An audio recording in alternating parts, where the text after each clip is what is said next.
5, 4, 3, 2, 1. Injection, fellas. Hey, what's going on? It's Project Storm of the Revolutionary Podcast, and I got my brother back. That is the Stadia Revolution, y'all. You know where to find Rev. He's all over the place, definitely on YouTube these days and on Twitter. Rev, what's going on with you, man? And how was your vacation?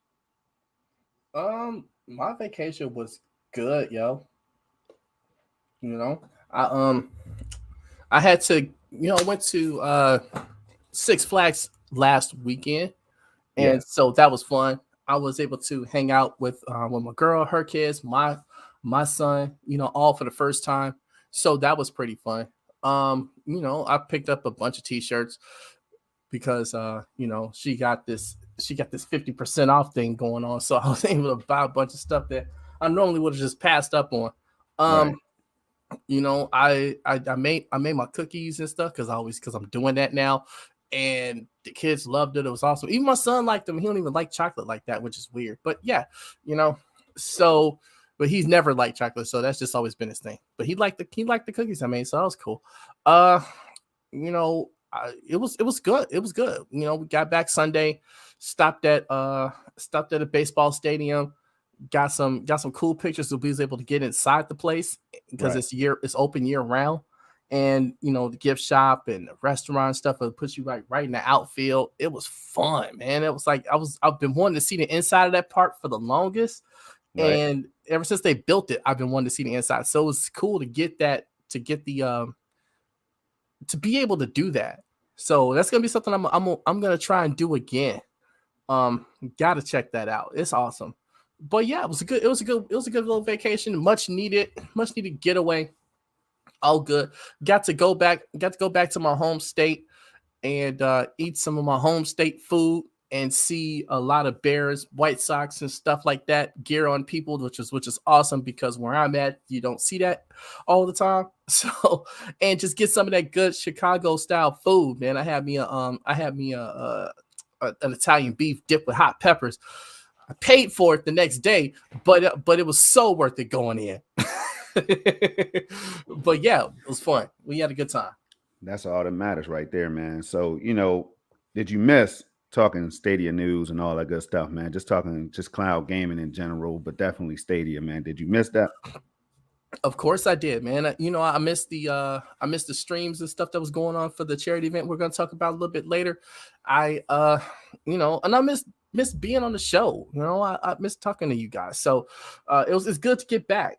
And, we got a lot of stuff to talk about. So, we're not going to waste a whole lot of time, and we're going to get right into this.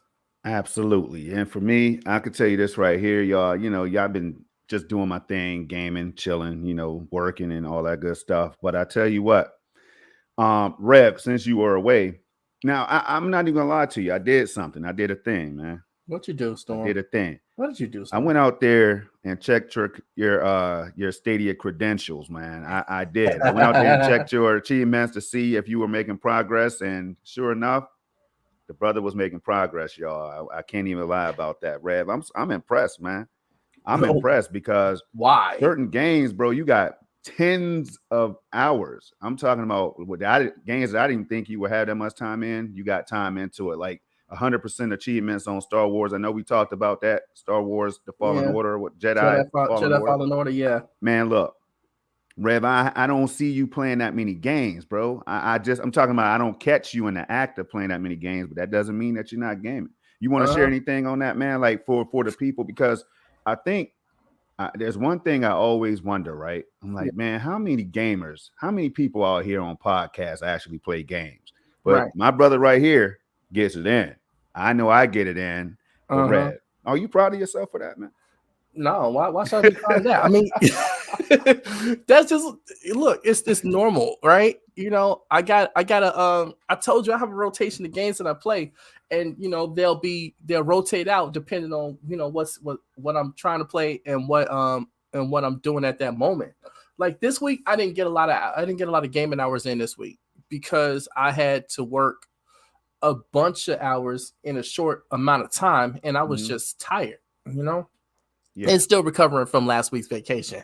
So, I just wasn't up to it. Once I got off the clock, I just want to just relax. I didn't feel like doing anything. But Friday, I progressed a lot further in Far Cry 6, and I got to go back and get back into Assassin's Creed Black Flag, because I love that game. That game is so awesome, and I really want to start taking down some of these ships.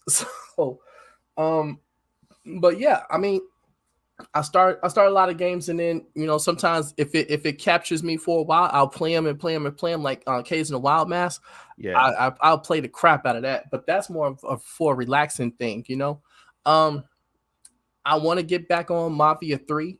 I want to do that because I gave it a good run, and it has some issues and everything, but overall I like the game. I like the premise of the game, and I like the setting. I'm a big mafia mobster movie buff. I love those things. I love those films like Casino, Goodfellas, which is my favorite. The Godfather, all that stuff.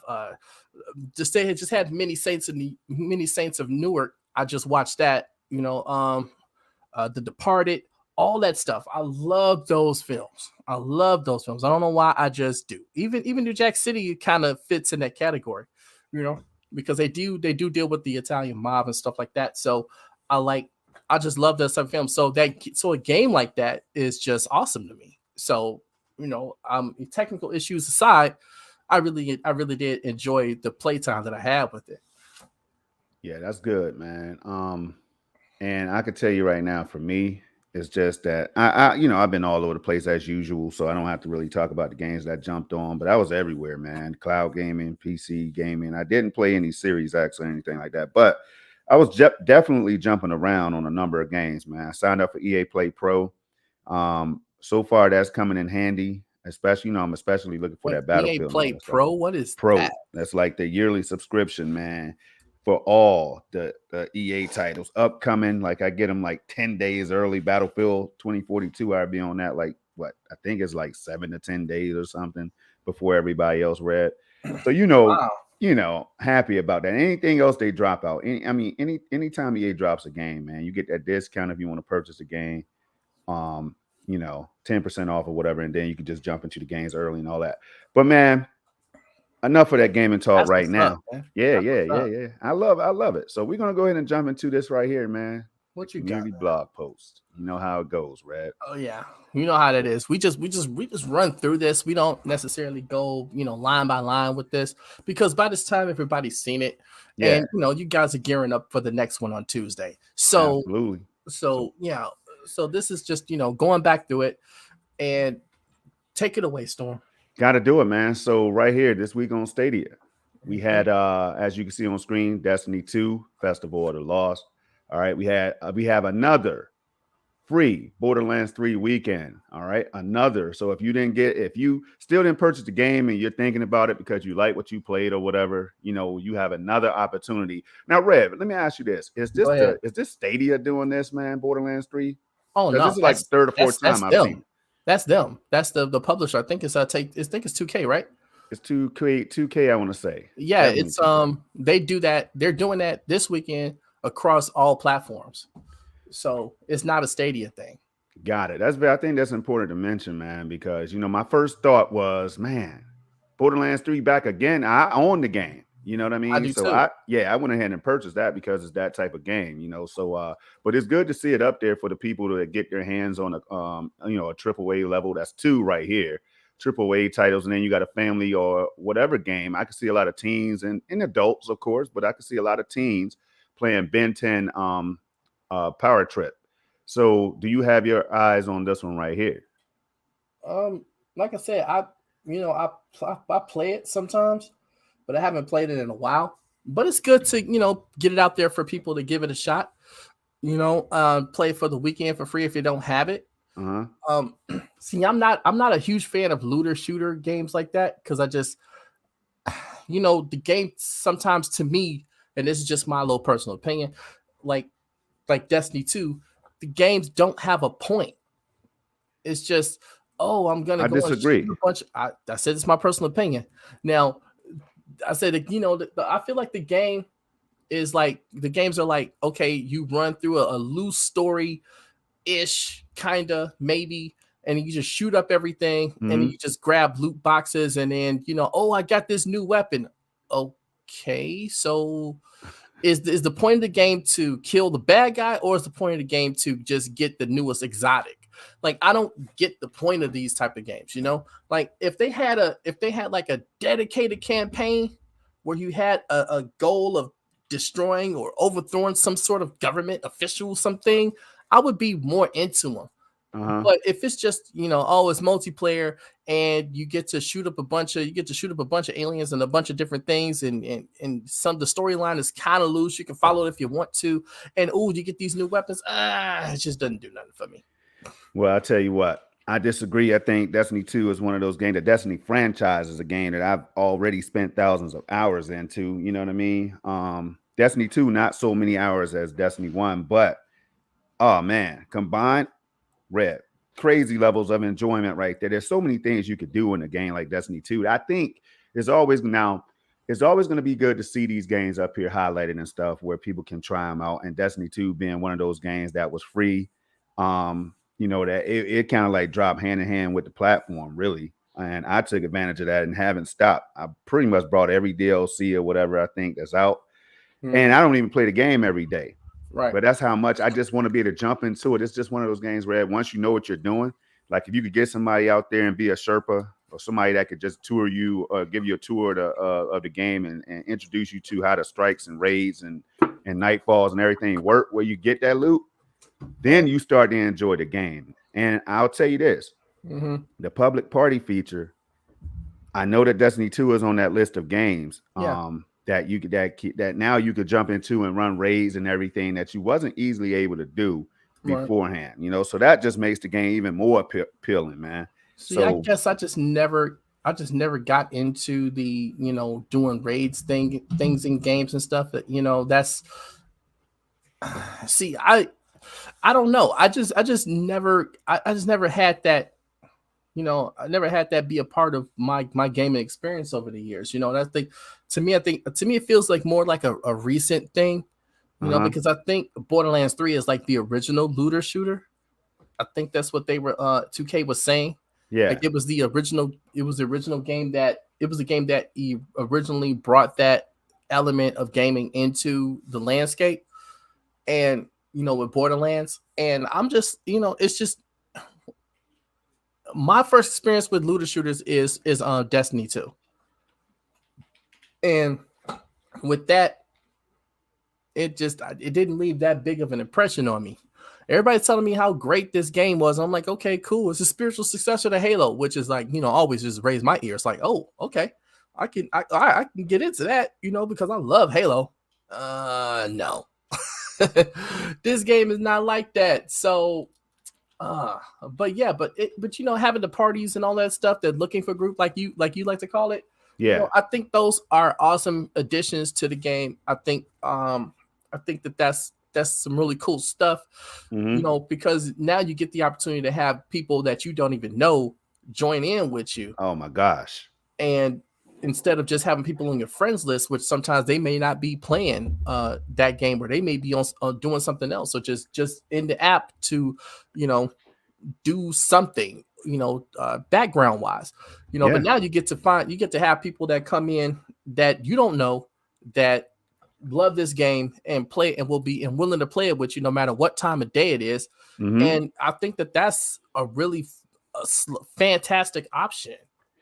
Oh my God, it blows my mind just looking at the screenshot right here, Red. Like just looking at this and knowing that there's no more excuses, man, about as more and more games roll out now. From what I'm understanding, there's 20 games listed right now, and I know there's some ways and stuff that you might want to mention. A couple workarounds that I don't really highlight on that. So yeah, I don't really highlight like that because I want to make sure it's official and everything. But the thing is, though, here's the deal. The fact that people are doing this, I've been crying for it for a long time. I know you mentioned people on Reddit were talking about it, but man, look, LFG or this type of feature, which is similar to looking for group or whatever, that allows people to team up for things like raids on this right here. Yeah. I just want to, I know I talk a lot about these games, and I know people that play Destiny 2 all the time are like, Storm, you always talking, but you never out here with us, man. You're not running no raids with us and stuff, and that's true. But I need to change that, and I will. I promise. I'm going to change that. I'm going to run my first raid, and I might stream it as well. I just don't know when, Red. So this is dopeness right here when it comes to Stadia for all Stadia gamers, right? Because gone are the days when people are like, yo, NBA 2K, I need somebody to hop on with me and all this stuff. I ain't nobody going to the empty playground. Right. Nobody there. Yeah, man. Like all these games that people complained about previously, now you're able to just jump in with ease. Right here, you see it. Anyone up above a vault of glass, you can start that up and tell how many people you need. And then people are going to be like, hell yeah, I'm with that right now. I need to get this gear, you know? So Red, I expect to see you out there in the near future, bro. Now, Destiny. Okay. So, now, you may see that on Watch Dogs. Yeah. Watch Dogs Legion, you'll see me. I'll definitely do that because like I say, I want to get together with some people so we can do this zombie thing. You know, right. Watch Dogs Legion of the Dead. I want to do that.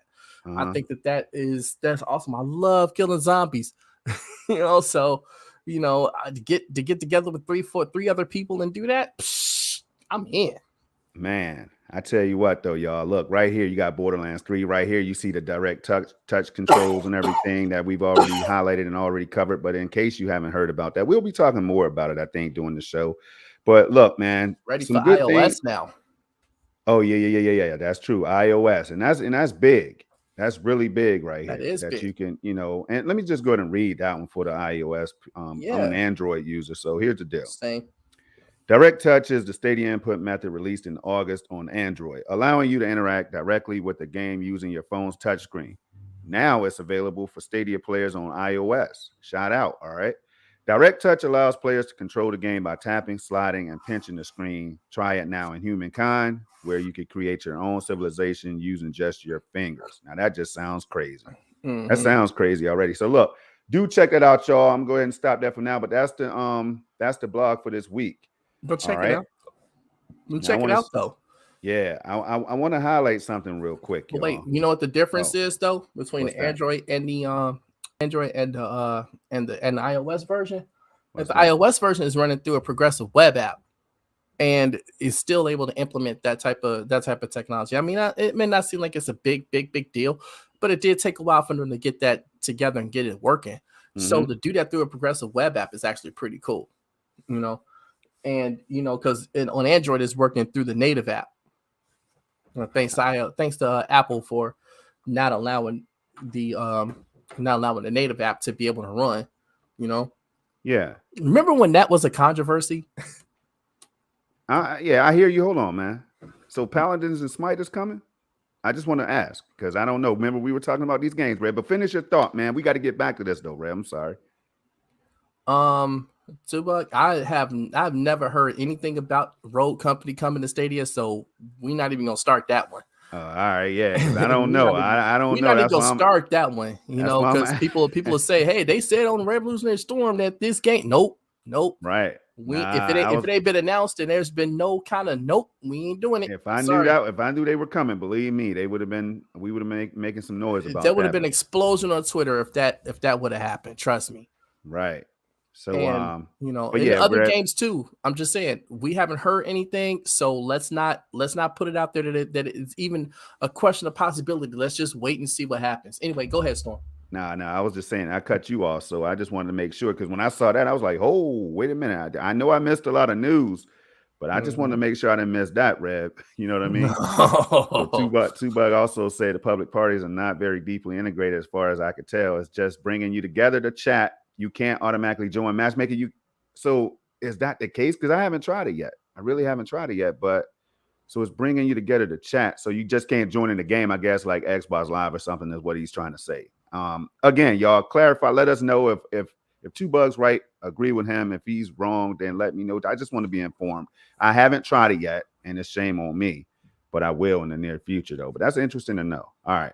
Yeah. But moving right along, y'all. I want to catch up with the chat real quick. Highlight everybody that stopped through early. Yeah.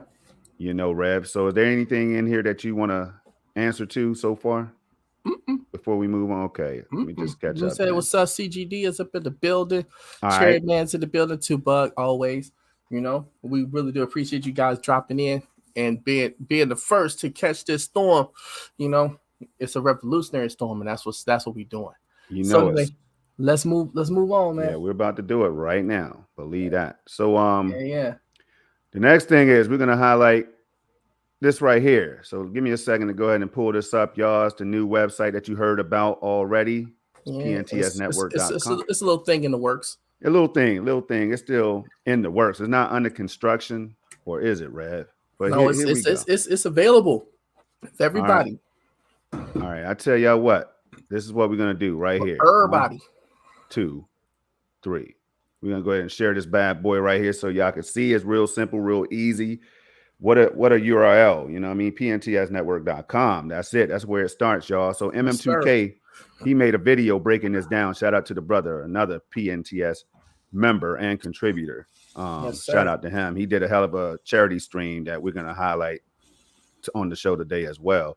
But listen, everything is laid out real simple when y'all do get a chance to go over there. You know what I mean? Just the drop downs and everything, real simple. Your things that you're used to. And you just go over there and you can find all of us. It's laid out. Myself, MM2K, Snow Bunny Gaming, Rev, Jack Deslip. And speaking of Jack Deslip and MM2K, they have the number show for Stadia coming up at 3 Eastern today. Yes, sir. Make sure you guys watch that. I will be in attendance. That's for sure.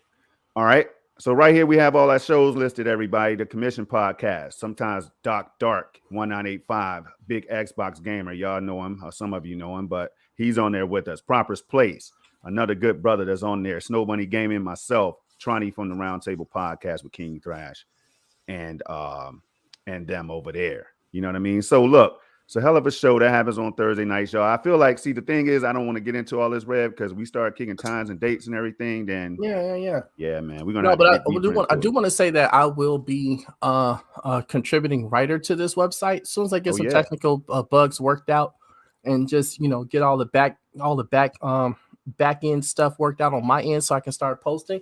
Mm-hmm. But I will be making my return to writing through this website. So if you guys like my articles with Cloudy with Chance of Games, you'll love it here, because it's going to be more the same. We're going to keep you up to date with all the latest Stadia news and, just different things that may tie into some videos that I will post also. So be on the lookout for that. I will be letting you guys know on Twitter when I will be able to start writing, and you guys will be able to just check out my post and click and read it and enjoy. Yeah, and what you're seeing on the screen right now is the Old Dirty Blasters. I love the name, by the way. You know what I mean? It's kind of like paying homage to ODB. Rest in peace, man. So listen. Yeah. Here's the deal. Hey, before you do that, go ahead. I watched this. I went to the show, right? And I watched this movie. It's like a long time ago. As a documentary on, I think it was on Wu-Tang Clan, or it was on ODB himself. And my God, it was about old dirty bastard, man. Right. The stories that this dude, the story from this dude's life, man, are just some of the most insane things you will ever hear. But it's real, This was about the realest dudes you could ever run across, and he just some of the quotes that he has. I mean, he wasn't like a statesman or nothing like that. He was just a real dude from the hood that liked to rap and liked to get and entertain people. Mm-hmm. But a real quick thing when him and Mariah Carey did a Daydream, I think that was. Yeah, that was it. Me and Mariah. Yeah.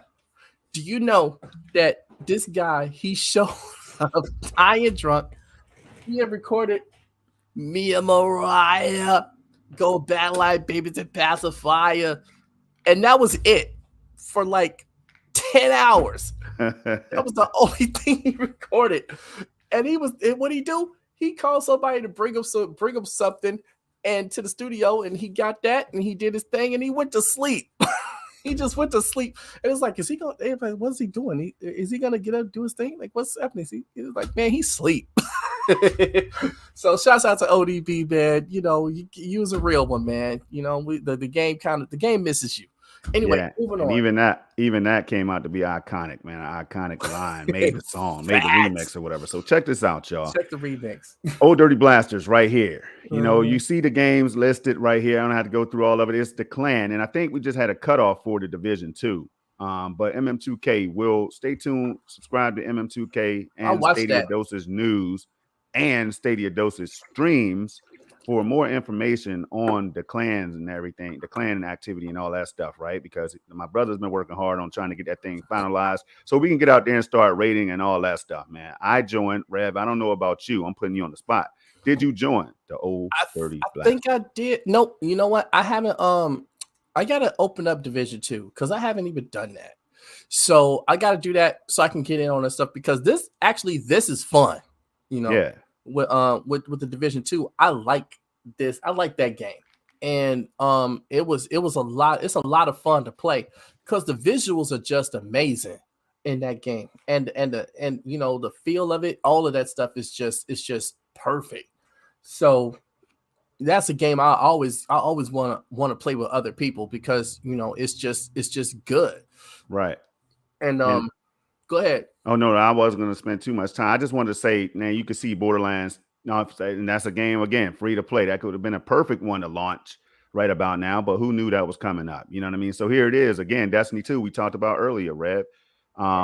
Rainbow Six Siege, y'all, and many more coming. There it is. So I just wanted to highlight some of that, man. But also, I want to show this real quick, right? Yeah, let's go. Let me go back to the home page, and again, MM2K. You see all the members right here that will be contributing.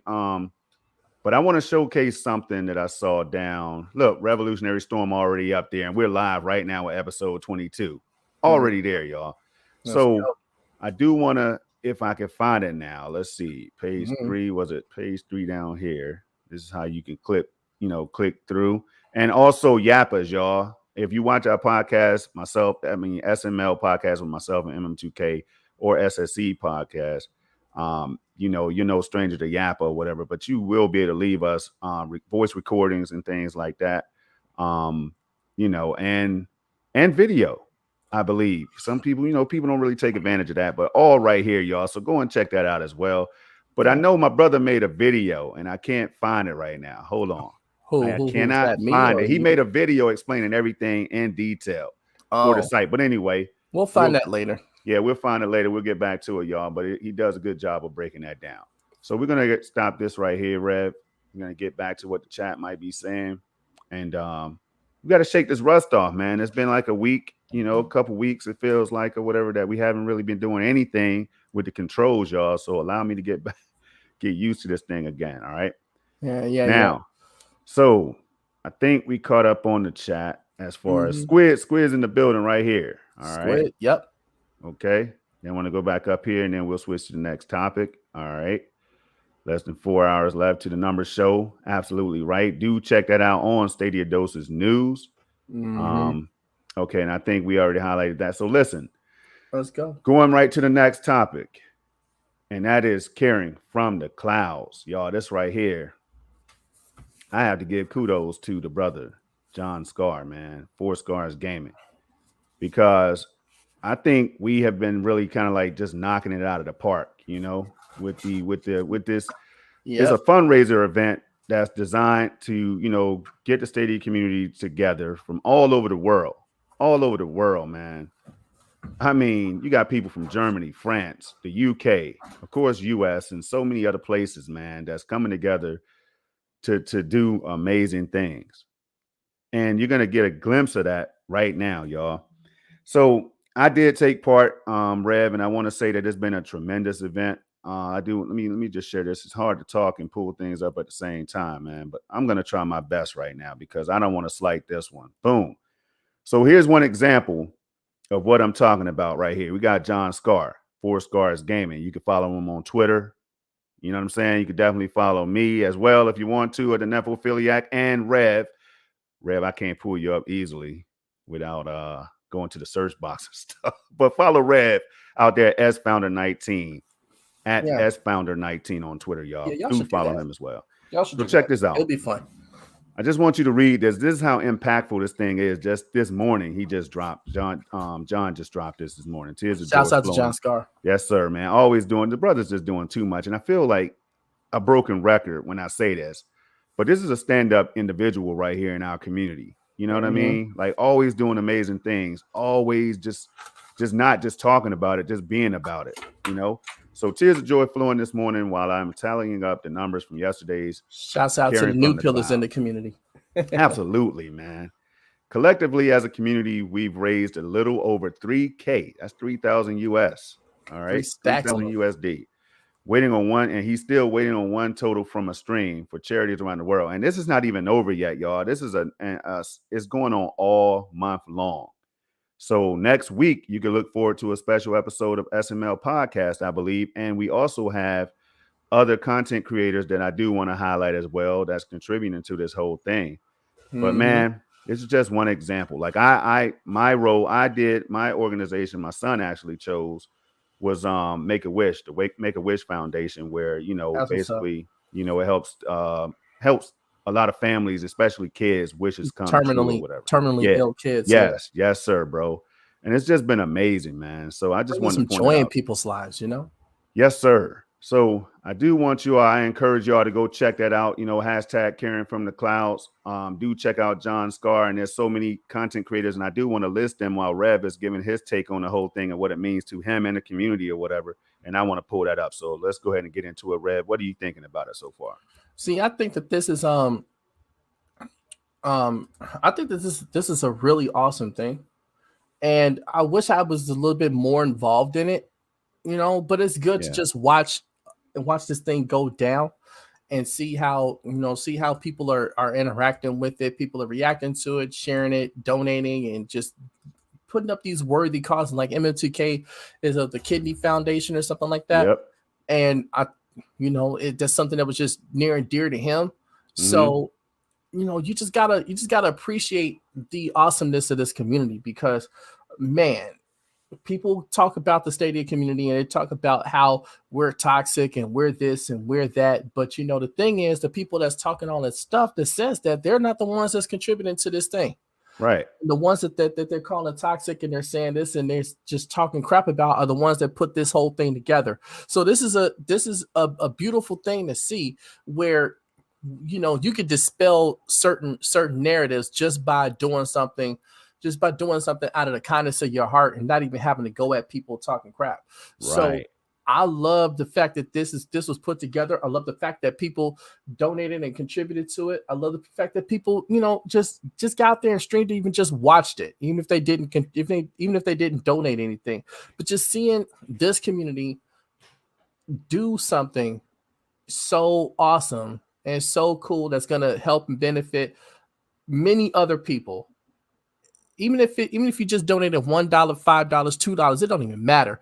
Those dollars and those dollars that you donated and everybody else put in on this goes such a long way to help other people and help like terminally ill kids, people dealing with kidney issues, and all kind of other different charities of their choosing.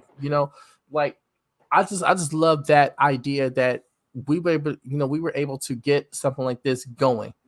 And when you look at that, you got to look at the other side. Like, okay, well, if everybody's all toxic on this side, on this side of the community, then how are we able to get something like this going?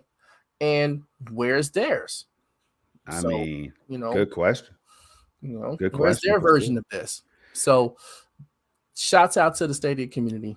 Yes, sir, man. So you guys are awesome. Yo, and so are you, bro. So are you. Check this out, though.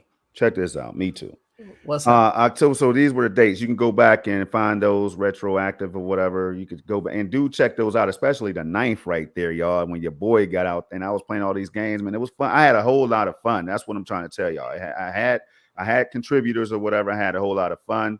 I'm gonna be contributing myself. Like I said, we still have the 23rd and the 30th. All right. So do stop by. Get a look at it, get a taste for what it's all about. Consider donating. You know what I mean? It's not for us. It's not, the donations don't go to us, they go to people in need.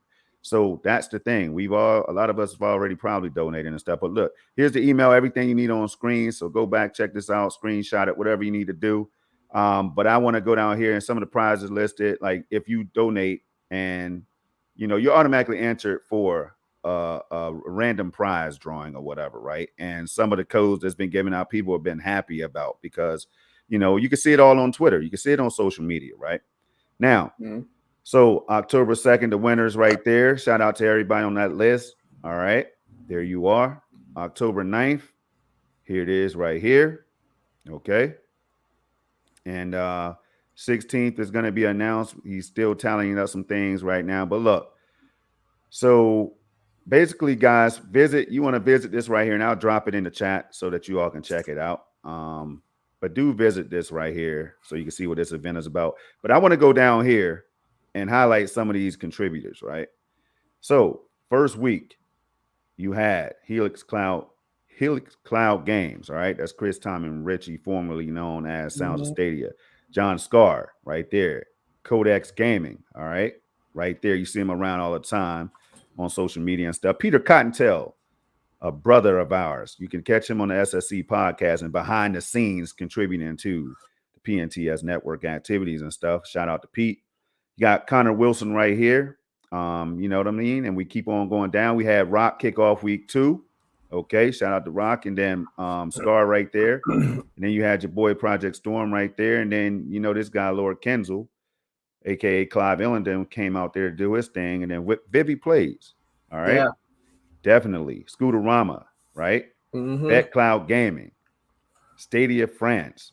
You know what I'm saying? Zurin from Viva France. You know what I mean? So then week 6, for this weekend, you had Scar to kick it off. Stadia Pro Gaming jumped out there and did his thing. Granted T Rock, who you see around here, especially in the chat, being active and everything. It's just beautiful to see. Then right here you had Ian, basically known as iMenchie or whatever, out here doing this thing yesterday. Jim, you know who he is, from the UK. And just pay attention. Like, it's all Canada, UK, like I said, France, Germany. Meg, it's a familiar face. Yeah, Megatron X, man. Y'all, we don't have to talk about Meg, do we? Shout out Meg. Shout out. First lady of Stadia. Yeah, you know what I'm saying? All right, Ninja Guy X right here. Cool individual. He does from Canada. This boy right here, I don't even know this guy. You know what I'm saying? I don't know who this is. Yeah, you just do a podcast one every now and again. MM2K, the brother from the US. You know what I mean? PNTS contributor, and Jack Deslip, who's also doing major things, always contributing to different, just anything in the community. If you like positivity, you don't want any negativity, this is the person you connect with right here, Jack Deslip. All right. Coming up for the 23rd, we have these contributors right here again. Okay. You got one. All right, there it is, man. So from Romania, Rev. Yeah. Right? Sml Podcast, like I said earlier, myself, MM2K, from 11 to 1, we'll be kicking off a whole episode of the Sml Podcast, so do stop by that. Original Penguin, Adam, y'all know him. UK, do big things in the community, and for the Reddit Discord. For the Reddit, I think, didn't he just become a mod? Something like that. Yeah. So congrats on that. Shout out, man. Right here, Stadiaverse from Italy. Wow. Italia. Wow, man. You got Melser right here from the Netherlands. Come on, y'all. You see how diverse this community is already? And there's more gamers who's waiting on this. The gaming sideboard needs no introduction, man. From the US, West Coast. Shout out to the bro. And Squid, yeah. I think you probably still can. I think there may be. I'm not sure. But just reach out to like John Scar or somebody and ask him, because he would have that information. Yeah, most definitely. Or you can hit me up in the DM and I can point you in the right direction. I just pointed him in the right direction, Storm. Right, so you did. Or hit me up if John don't get back to you. Hit me up, man. We'll make sure you get taken care of. Yeah. All right. October 30th schedule right here, y'all. You see it. Codex Entertainment again. Stars in each and every week. Stadia TV from Spain. All right. You got Cloud Gaming Dad, CGD, who was here in the chat from the UK, doing major things, growing at a rate that I want to grow at too. Shout out to the bro. Save the queen. Stadia, straight from Germany. All right. Shout out to them. They're doing that. The Cheeky Boink. All right. From Germany as well. And then MM2K to close it out, y'all. So that right there, I know that was like a mouthful and everything, but man, we just have to highlight what is showing how going these on people over from here. all around the world have contributed to this thing. You guys got to understand, this is a worldwide global community event, man. And Yes, it's sir. going on all month long. So please support these content creators, the streamers, and everybody that's taking part in this, and donate whatever you can, whenever you can, Right. to help with these various causes, especially if it's something that means something to you. There Because it is. we're all affected by all kind of different things, and so it's always good to support worthy causes, and this is definitely a worthy cause. All right. So I was gonna go here. Do you think you want to go here, Rev, or do you want to go here? Which one would you like to do right now? Recent announcements, because again, I haven't really been keeping up, except Far Cry 6 and other things has been announced, these features and stuff that we're talking about today. Yeah. There's been some games that's released, so we can briefly touch on the ones that we heard or about. announced, Yeah, or announced, yeah, like the ones that's been that basically released during the time that we didn't do a show. That's what I really wanted to cover. But I think by now a lot of you know what they were. Yeah. So, and there's also a huge fall sale going on right now, y'all. So you got to check out the Stadia store at stadia.com to see exactly what games are listed and what that discount is, because I pretty much claimed the majority of them. They got Dirt 5 for like $15 as a pro deal. Yeah, man. I wish, and again, I won't be able to see it. Let me just show people why. Let me just show them why. I'm gonna pick that up next week. Yeah. I hope they fix the game. I hope they bring an update so that we could see these prices, man. I know people have been asking for it for a long time now, but this is what I'm gonna do. John Scar posted a thing that showed all the prices. He had like four screenshots of it. Oh, cool. Nice. Yep. So do check that out as well. But let me go to the store real quick, and then I'm gonna come back to the bulk screen delete when we talk about that. But look, there it is right here. Borderlands 3 all weekend. We talked about it already, but I mean, you go down to the actual sales, click that see all button, and again, you're not able to see the prices because I've already claimed a lot of these games or purchased them or whatever, right? Mm-hmm. But Borderlands 3 Season Pass, there it is. All right. This is all U.S. prices. Borderlands 3 Super Deluxe, bang, bang. All right. Dirt 5 is right there. The year 1 edition is what I'd advise people to jump on for $20.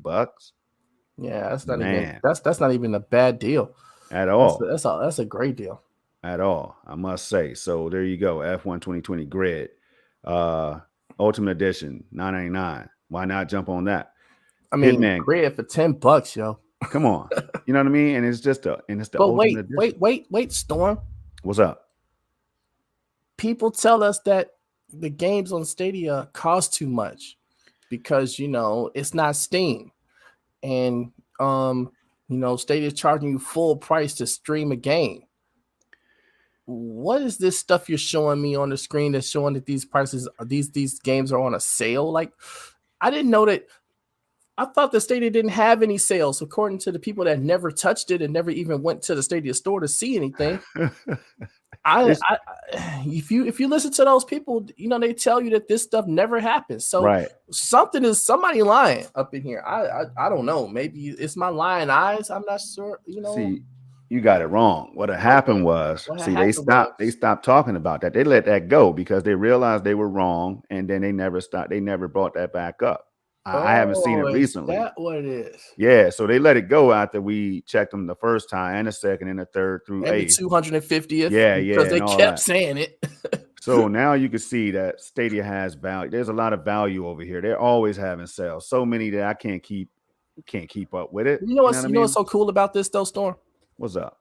Because this what you're seeing on the screen, what you guys are seeing on the screen right now, for those that weren't here from day one. Mm-hmm. This is the result of community feedback. Right. What you're seeing on the screen right now is the result of community feedback. And what do I mean by that?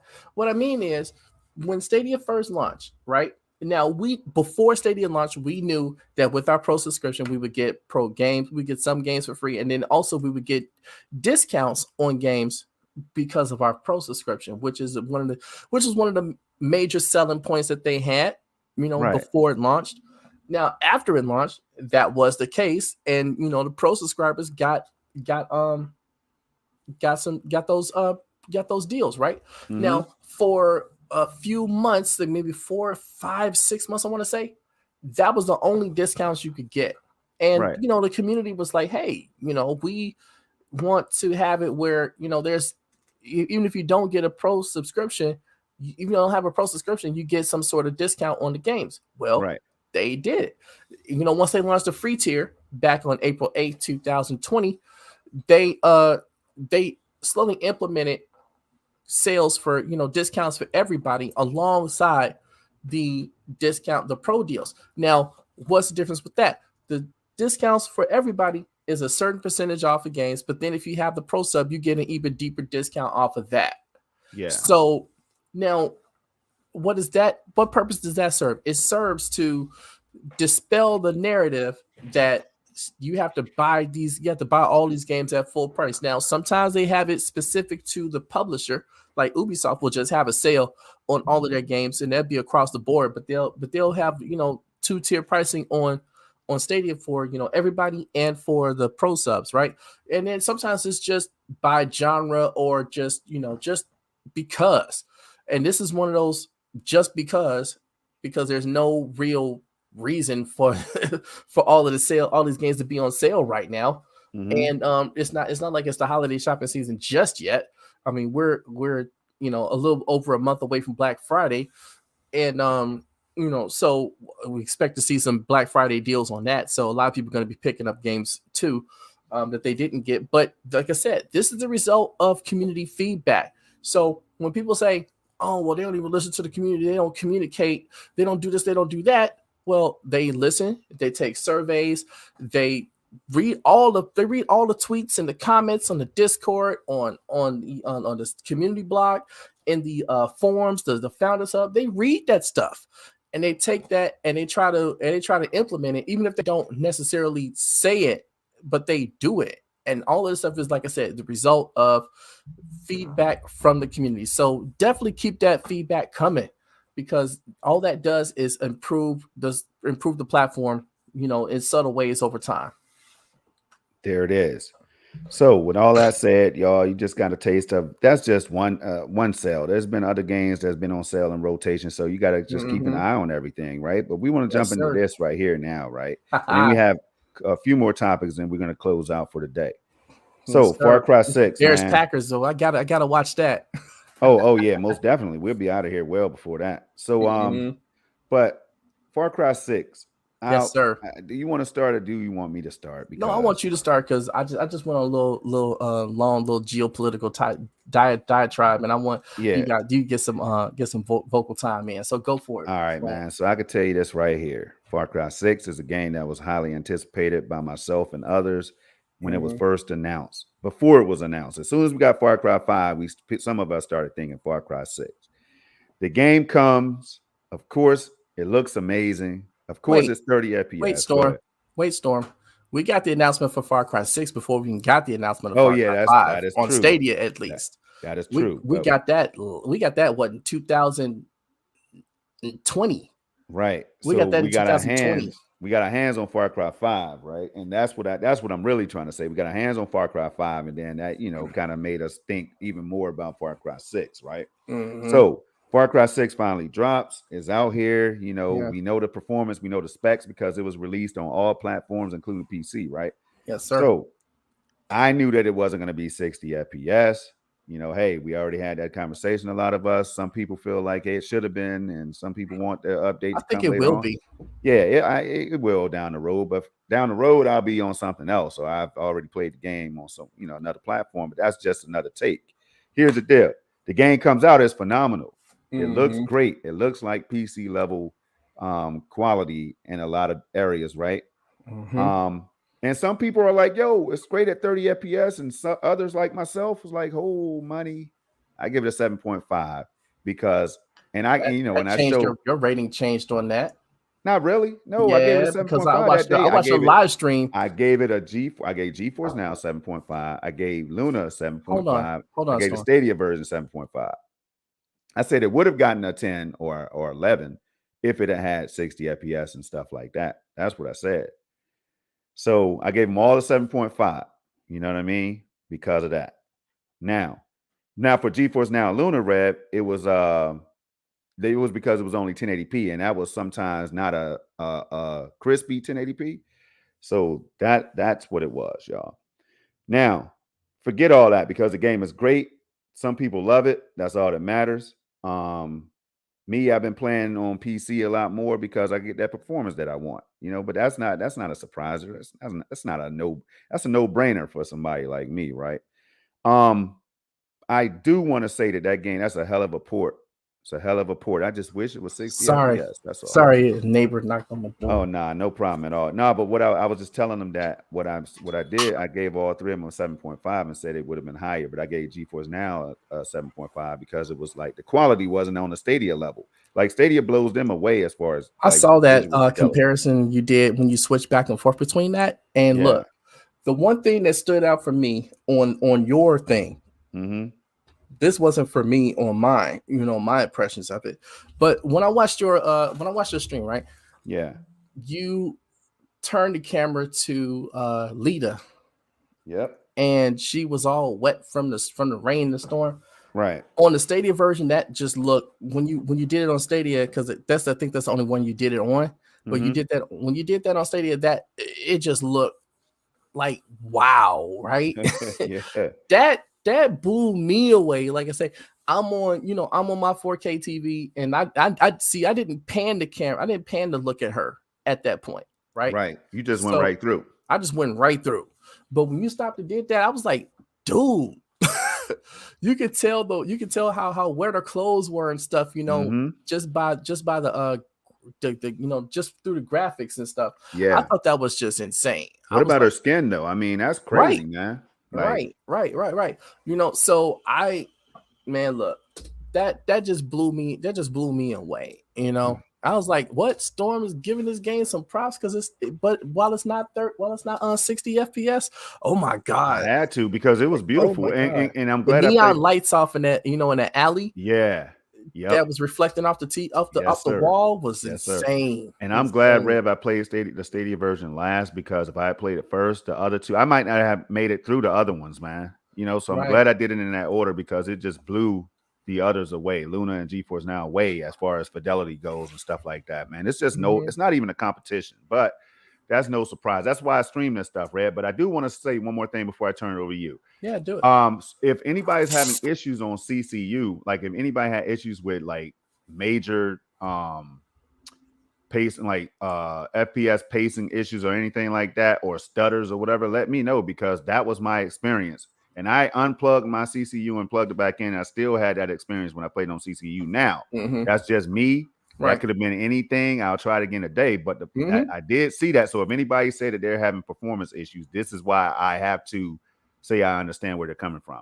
But I haven't heard too much of that, though. I haven't heard too much of that. I'm just saying that when I played on CCU, it was almost it was unplayable for me. I will say that much. Right. And that just comes down to probably something going on with the hardware or something like that. Or there may be some sort of underlying internet issue. You never know. Yeah, that's the OG CCU I'm talking about. OG. Right. So yeah. But now for me, I when I played, I put like about 4 more hours into it yesterday.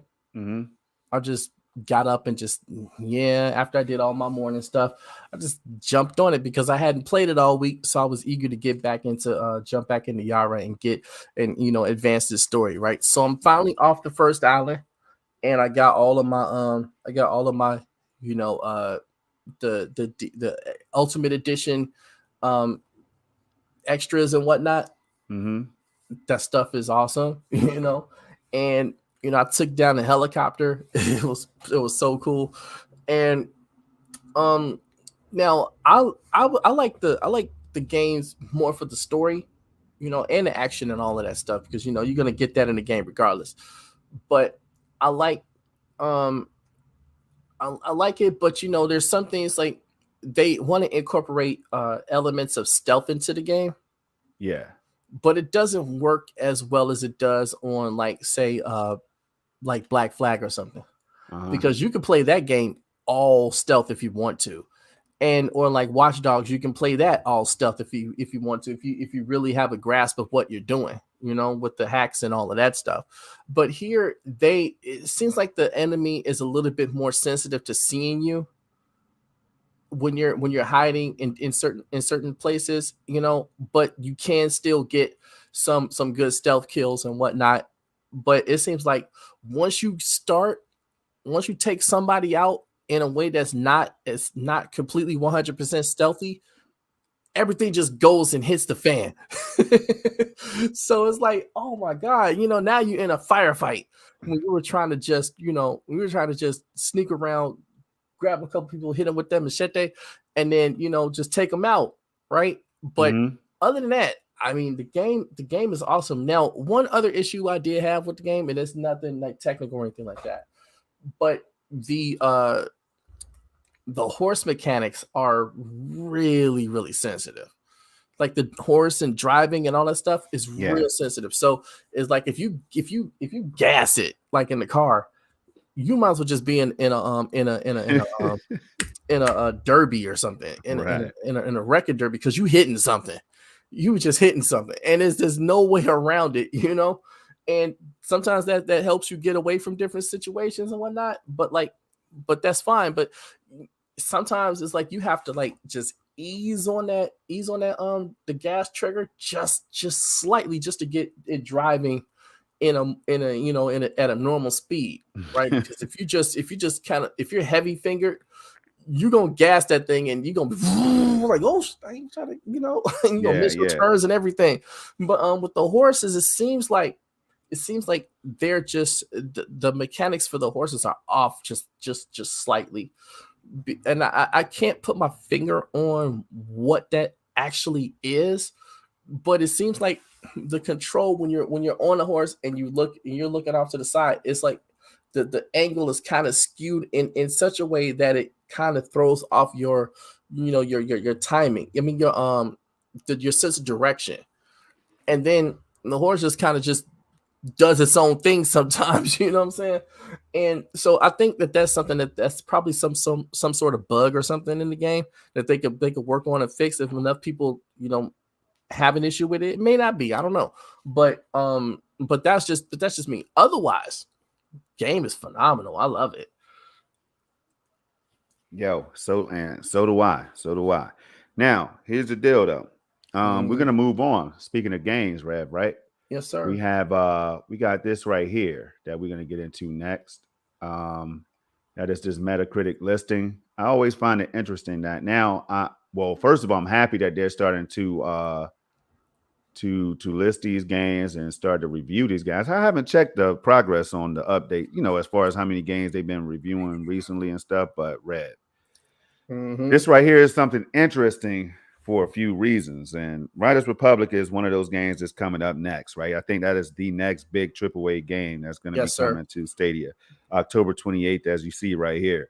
What I played the PC trial, not the most recent one, but the one before that, and it was amazing. I skipped the all day, the 24-hour PC trial because I had already been sold on the game from the first open beta or whatever they had. That's what's up. So it's so much fun, Rev. I'm telling you, it's a game I can see you playing. Spending a lot of hours on, bro. The game is just a feel-good game, you know, and the mechanics and all that stuff is just top flight. The sound, everything, man. The fact that you can do different events, I love it. I'm waiting on it, man. So right here, you got that. Any thoughts on Riders Republic? Yeah, I'm excited to come in last on everything, because that's probably where I'm going to be, because I'm going to be crashing into stuff until I get the hang of it, you know. But I'm telling you, man, I am so ready for this game. When they first announced it earlier this year, or was that late last year? I don't know. I think it was late last year. When they first announced this game, and then they showed the first trailer for it, I was all in. I'm like, yep. That's all. That's all. Yep. That's all ready. I'm ready for this game. So, you know, seeing how it's been progressing and seeing how you know, people are enjoying it too, that just gives me even more confidence that, especially with the Storm seal of approval, that just gives me more confidence that I know I'm going to enjoy this game, because you're gonna love it. And I'm so ready for it, because I don't necessarily like the whole multiplayer games, but stuff like this is just interesting because you can do so many different things with it, right? Right. that's you got the snowboarding, you got the skiing, you got the biking, you got the hang gliding, or was that with the I forget what the correct term for that, with the flying suits and whatever. Yeah, the wingsuits or whatever. Yeah, you got those, you got all kind of different stuff going on all at the same time. Just imagine the computational resources that you have to dedicate to have something like that going on all at the same time across multiple servers, across multiple states, and across multiple platforms. I mean, this is just insane on a level that I can't even wrap my brain around. Like, I can liken it to knowing that in space there is a comet that from head to tail is 300 million light years across. Now, what does that mean? If you're traveling at the speed of light, which is 144,000 miles per second, right? So you traveling that fast, and it will still take you 300 million years to get from one end to the other. That is insane size that your brain can't even calculate, right? And so think about like I said, the computational resources that it would take to run a game like this. Our brains aren't advanced enough to figure that out. I'm sorry. And that's on the technical side, because you like the technical stuff, Storm. On the technical side, that's just I don't know. I can't even put words to that. So that part has got me excited too. So I'm ready for this game. 28th can't get hit fast enough, dude. Tell you right. You mentioned the speed of light and all that stuff, man. I want to introduce y'all to a term called WebRTC. That's a part of the magic that's making Stadia what it is right now. Also, they have other things in place, man. Like Rev, I've been doing my homework when it comes to this tech. And it's interesting that you brought the speed of light up and stuff, man, because that's why Stadia is like first in class. It's still best in class as far as like performance and consistency, reliability, and all that stuff. Just like YouTube, YouTube is just there. When you need it, it's there. Tell me the last time you went on YouTube and you couldn't watch what you wanted. I mean, it might have happened before, but tell me the last time. You know what I mean? So that reliability is definitely key, right? But we're going to move on, man. I'm not going to get into buffer bloat and all that stuff, man. Hey, I got one thing to say about that YouTube thing. Go ahead. I remember when YouTube was not even accepted by the people, right? And I remember telling people that how YouTube was this awesome thing and people should check it out, and there's all kind of videos and you can upload your videos because it's you can do this and blah blah blah. People were like, I don't know about that, man. Mm-hmm. I don't really think that's I don't think that would be. Now YouTube is a part of life. YouTube is a part of life, and here I am being a contributor to it, a decade and a half later, when I could have probably jumped on it before then. And it's just amazing how remember this conversation we had before, how technology is introduced and it's initially rejected, then eventually accepted. And that's what it was. Like, YouTube wasn't popular until it was featured in a movie, and I forgot the name of what that movie was. It was featured in a movie, and that's what got it that national, global attention that it was. And then that was even before Google bought it, right? So, and now here we are. We're all here because of YouTube. How awesome is that? How awesome is that? We gotta, sometimes you just gotta step back and take inventory of where we are in this current age of things. So, that was just my little. That's why I bought into it, and that's why I cloud game. That is one of the major reasons, because the technology is so advanced. Rev is just so unexplainable, man. Like I mentioned WebRTC, but there's so much other stuff behind this technology and how they're able to deliver it. And the reason why xCloud, and I'm saying this because I just read an article and I could pull it up, an article that educated me and just said, hey, right now it seems that Google is the only company that's out here that's able to do 4K. and it explains why without saying Google is the only company that could do it. They explain in detail. All you got to do is just read it, not even in between the lines. You know what I'm saying? So these other companies are playing catch up. They had the capability, I think, but it's going to come down the road. But anyway, Just Dance 2022, man. All right. That's one that I know some people are looking forward to. Every time I see a Just Dance game, I'm thinking about Club Stadia, Brian from Club Stadia, man, when he did that charity, that donation stream or whatever. So then we have Chorus. But are you looking forward to Just Dance, Rev? Just Dance is not a game that's ever been on my radar. Same. But it doesn't mean it's a bad game. You see what we're saying? It's just that it's just not for us. It's not on our radar. But Chorus is definitely on my radar, Rev. What about you? Wait, Chorus is the game I've been talking about for months now. So of course it's on my radar. I'm ready for that one. If y'all been following me, y'all know I'm excited for this game. Just so happy I'm able to sit on Metacritic and just do this, man. You know how good that feels, man. You know how good that feels, that Metacritic. And I'm sure some reviews are going to be out here, user and critic reviews or whatever, right? So that feels good, man. But I don't have to read this description, y'all. Go check out Chorus, all right? The game. Check them out. Follow them on Twitter and all that stuff, man. I'm looking forward to it. I will be streaming that one day one. Life is Strange Remastered Collection. Another game is coming up in February. All right, so that'll be going into the new year. But there could be other surprises as well. We'll talk about the thought of those other surprises. Because, Rev, you broke down something before the show as far as last year, the things that we got announced that we didn't anticipate coming. And that was a hell of a fall. Now, I don't know if that's going to be the case, and I want to get your thoughts on it this year. I don't really care either. At the same time, I don't care because my expectations have been lowered back down to, realistic level.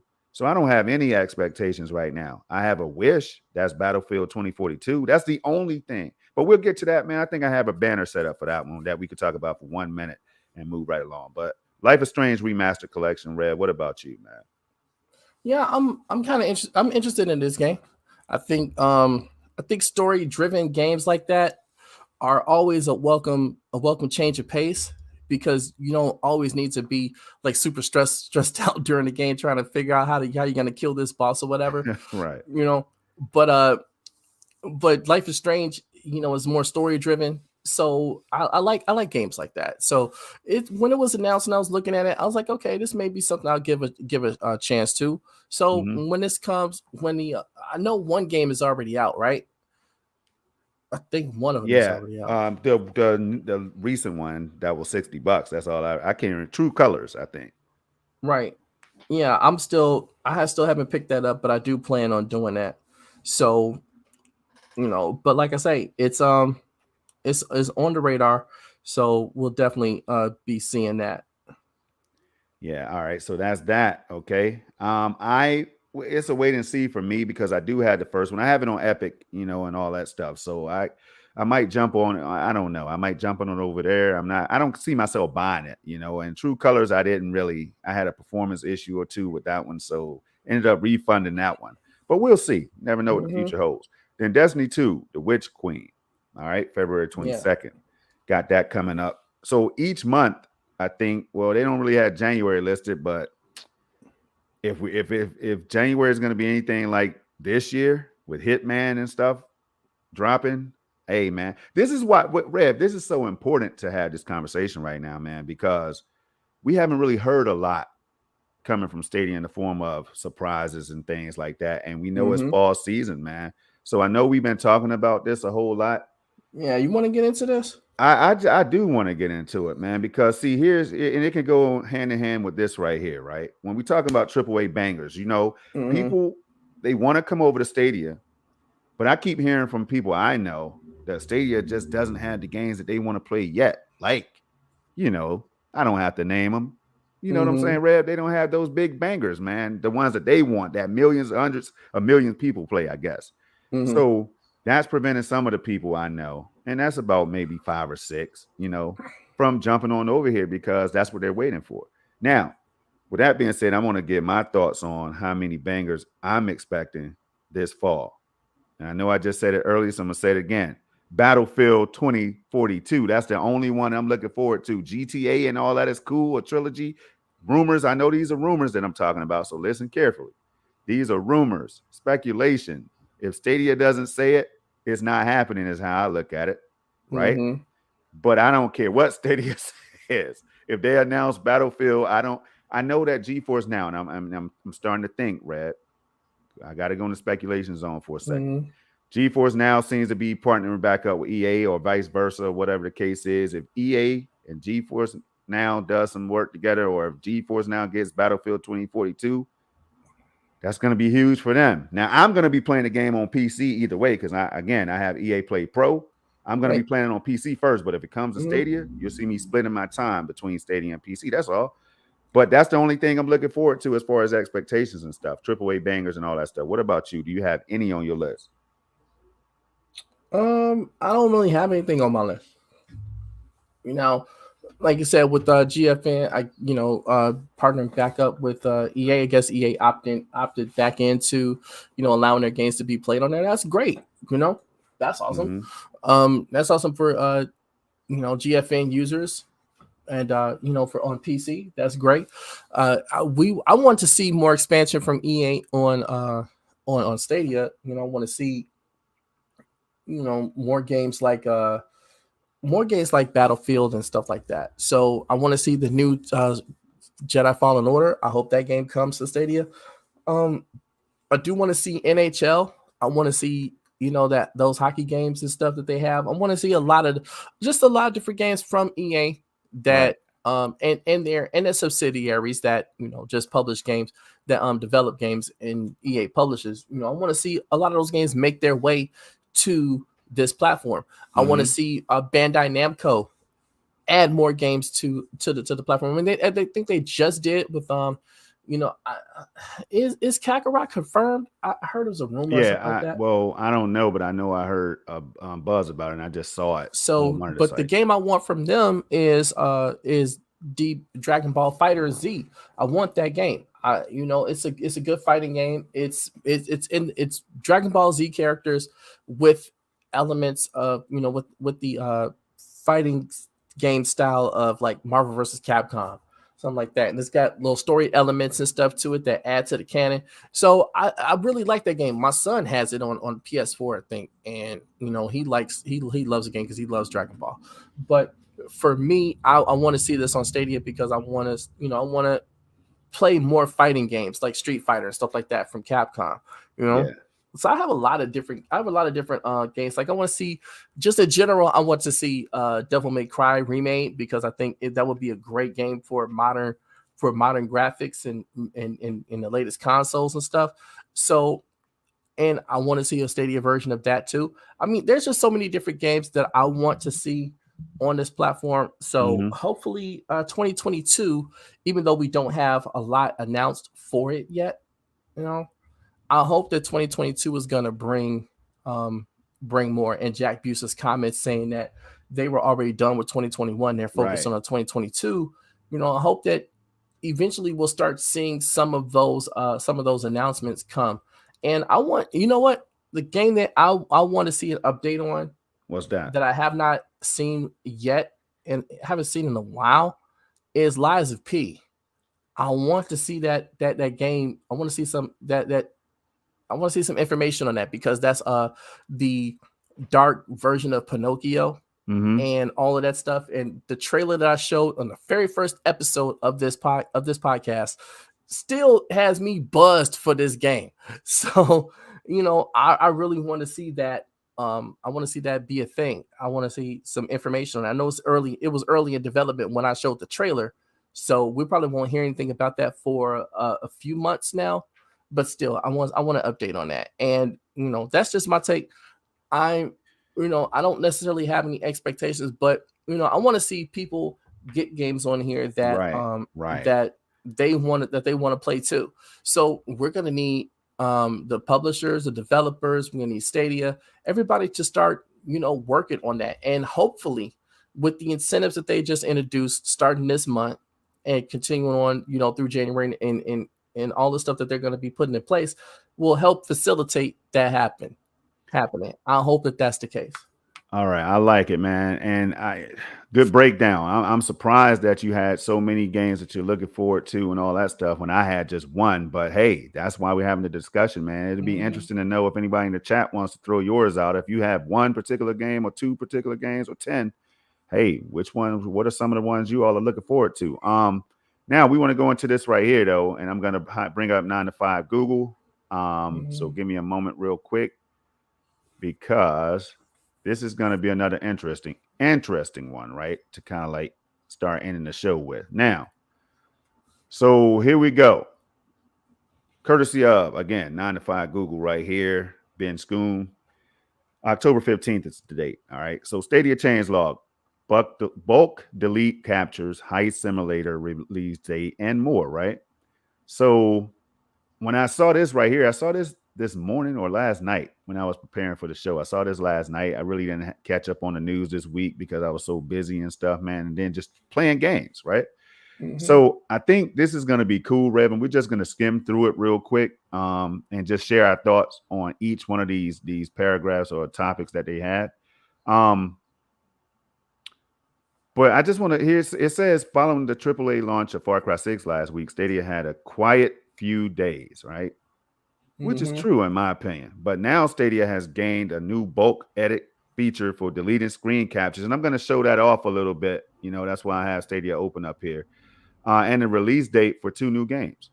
All right. And there you go. You can read about what Stadia changelog is and all that stuff. But let's get down to the good stuff right here, y'all. New games on Stadia. All right. No new games were released on Stadia this week. Google has added 84 games to Stadia. I said the Stadia. I thought it was going to say Stadia library. To Stadia since the start of this year, with 11 weeks left to meet its promise. Rev, this is for you. Its promise of at least 100 titles added during calendar year 2021, right? Says games coming to Stadia. Originally scheduled to release today, Google confirmed that Ben 10 Power Trip, which we covered early in the show, would be delayed to a release on October 21st. When it debuts, the game will cost $30, right? Says one new game and is coming to Stadia next week too. Heist Simulator this week confirmed this release date of October 19th, which is Tuesday, on Stadia in early access. So Heist Simulator, Rev, have you gotten a chance to see? Now I looked at this one. I looked at some gameplay of it, and it looks pretty cool. I can't even lie. So have you even looked at it? Are you interested in it? Yeah, I looked at it because I put it in my video that I dropped yesterday. And I like the aspect of being able to build your own heist and stuff like that. But I'm gonna tell you honestly, it's not the type of game that I usually play, because I don't like those simulator type build a bear games. I don't like those.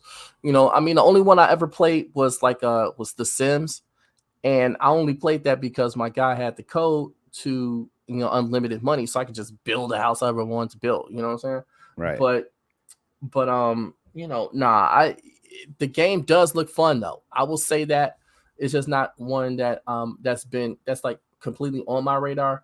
But I like it for those. I like it that is coming for people that really enjoy those type of games. You know, like the civilization games and stuff like that. Yeah. You know, for people that really enjoy that, this is a nice get for them.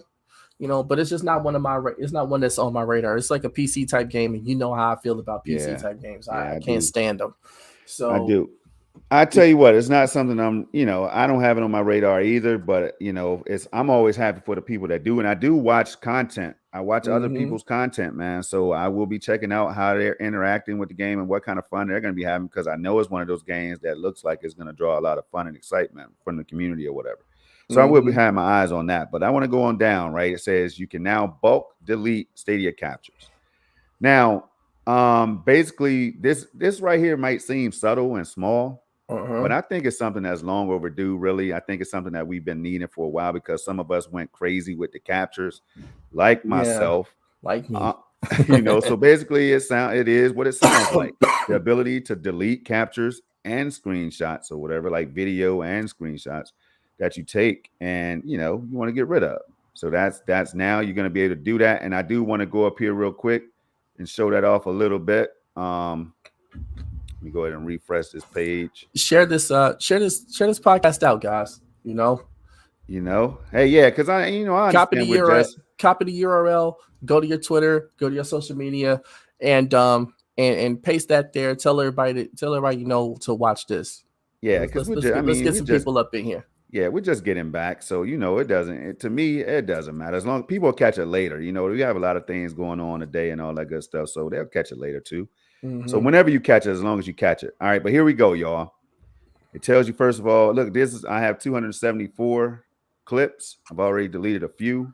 Let me go to mine. Now the unlimited screenshots. So when you come over to Stadia, you get an unlimited amount of screenshots. So fire away with those, right? I used to just take a dope, high quality screenshot and make it my thumbnail for my videos. But man, I've been dropping so many videos that I get lazy sometimes, So here you're gonna get a good look at some of my caps. And Red, we can switch over to yours if you want to showcase a little bit. But here, no cap. State share, y'all. Captures with this icon have a game state, a playable slice of game based on your unique gameplay conditions and progress. So it's cool that they had that up there, letting people know what state share is about. But right now, you see, if you hover over your pictures or your screenshots or whatever, like I don't like this one too much. I want to get rid of it. I want to keep that Far Cry 6. That's a dope thumbnail, in my opinion. If I'm in here on PUBG, doing my thing, Mafia 3, I probably won't need that one because I'm not gonna. I ain't gonna be on Mafia 3 like that. But for whatever you want to get rid of, and I'm just doing it real time. Blah blah. I don't need to have all these. You just click on them like anything else, right?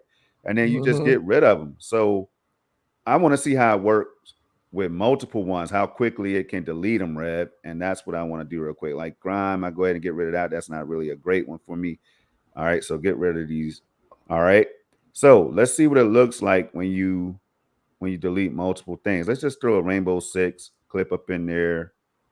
All right, so I want to delete all of these. So basically, you go up to the little delete icon and then you hit delete. It tells you how many you're about to get rid of. So that's a combination of video and screenshots. Look at that, instantly gone. Dunsies. You know what I mean? That's pretty damn dope because I know on other platforms that it takes a little while. You know what I'm saying? Especially when you take a screenshot, first of all, for the process.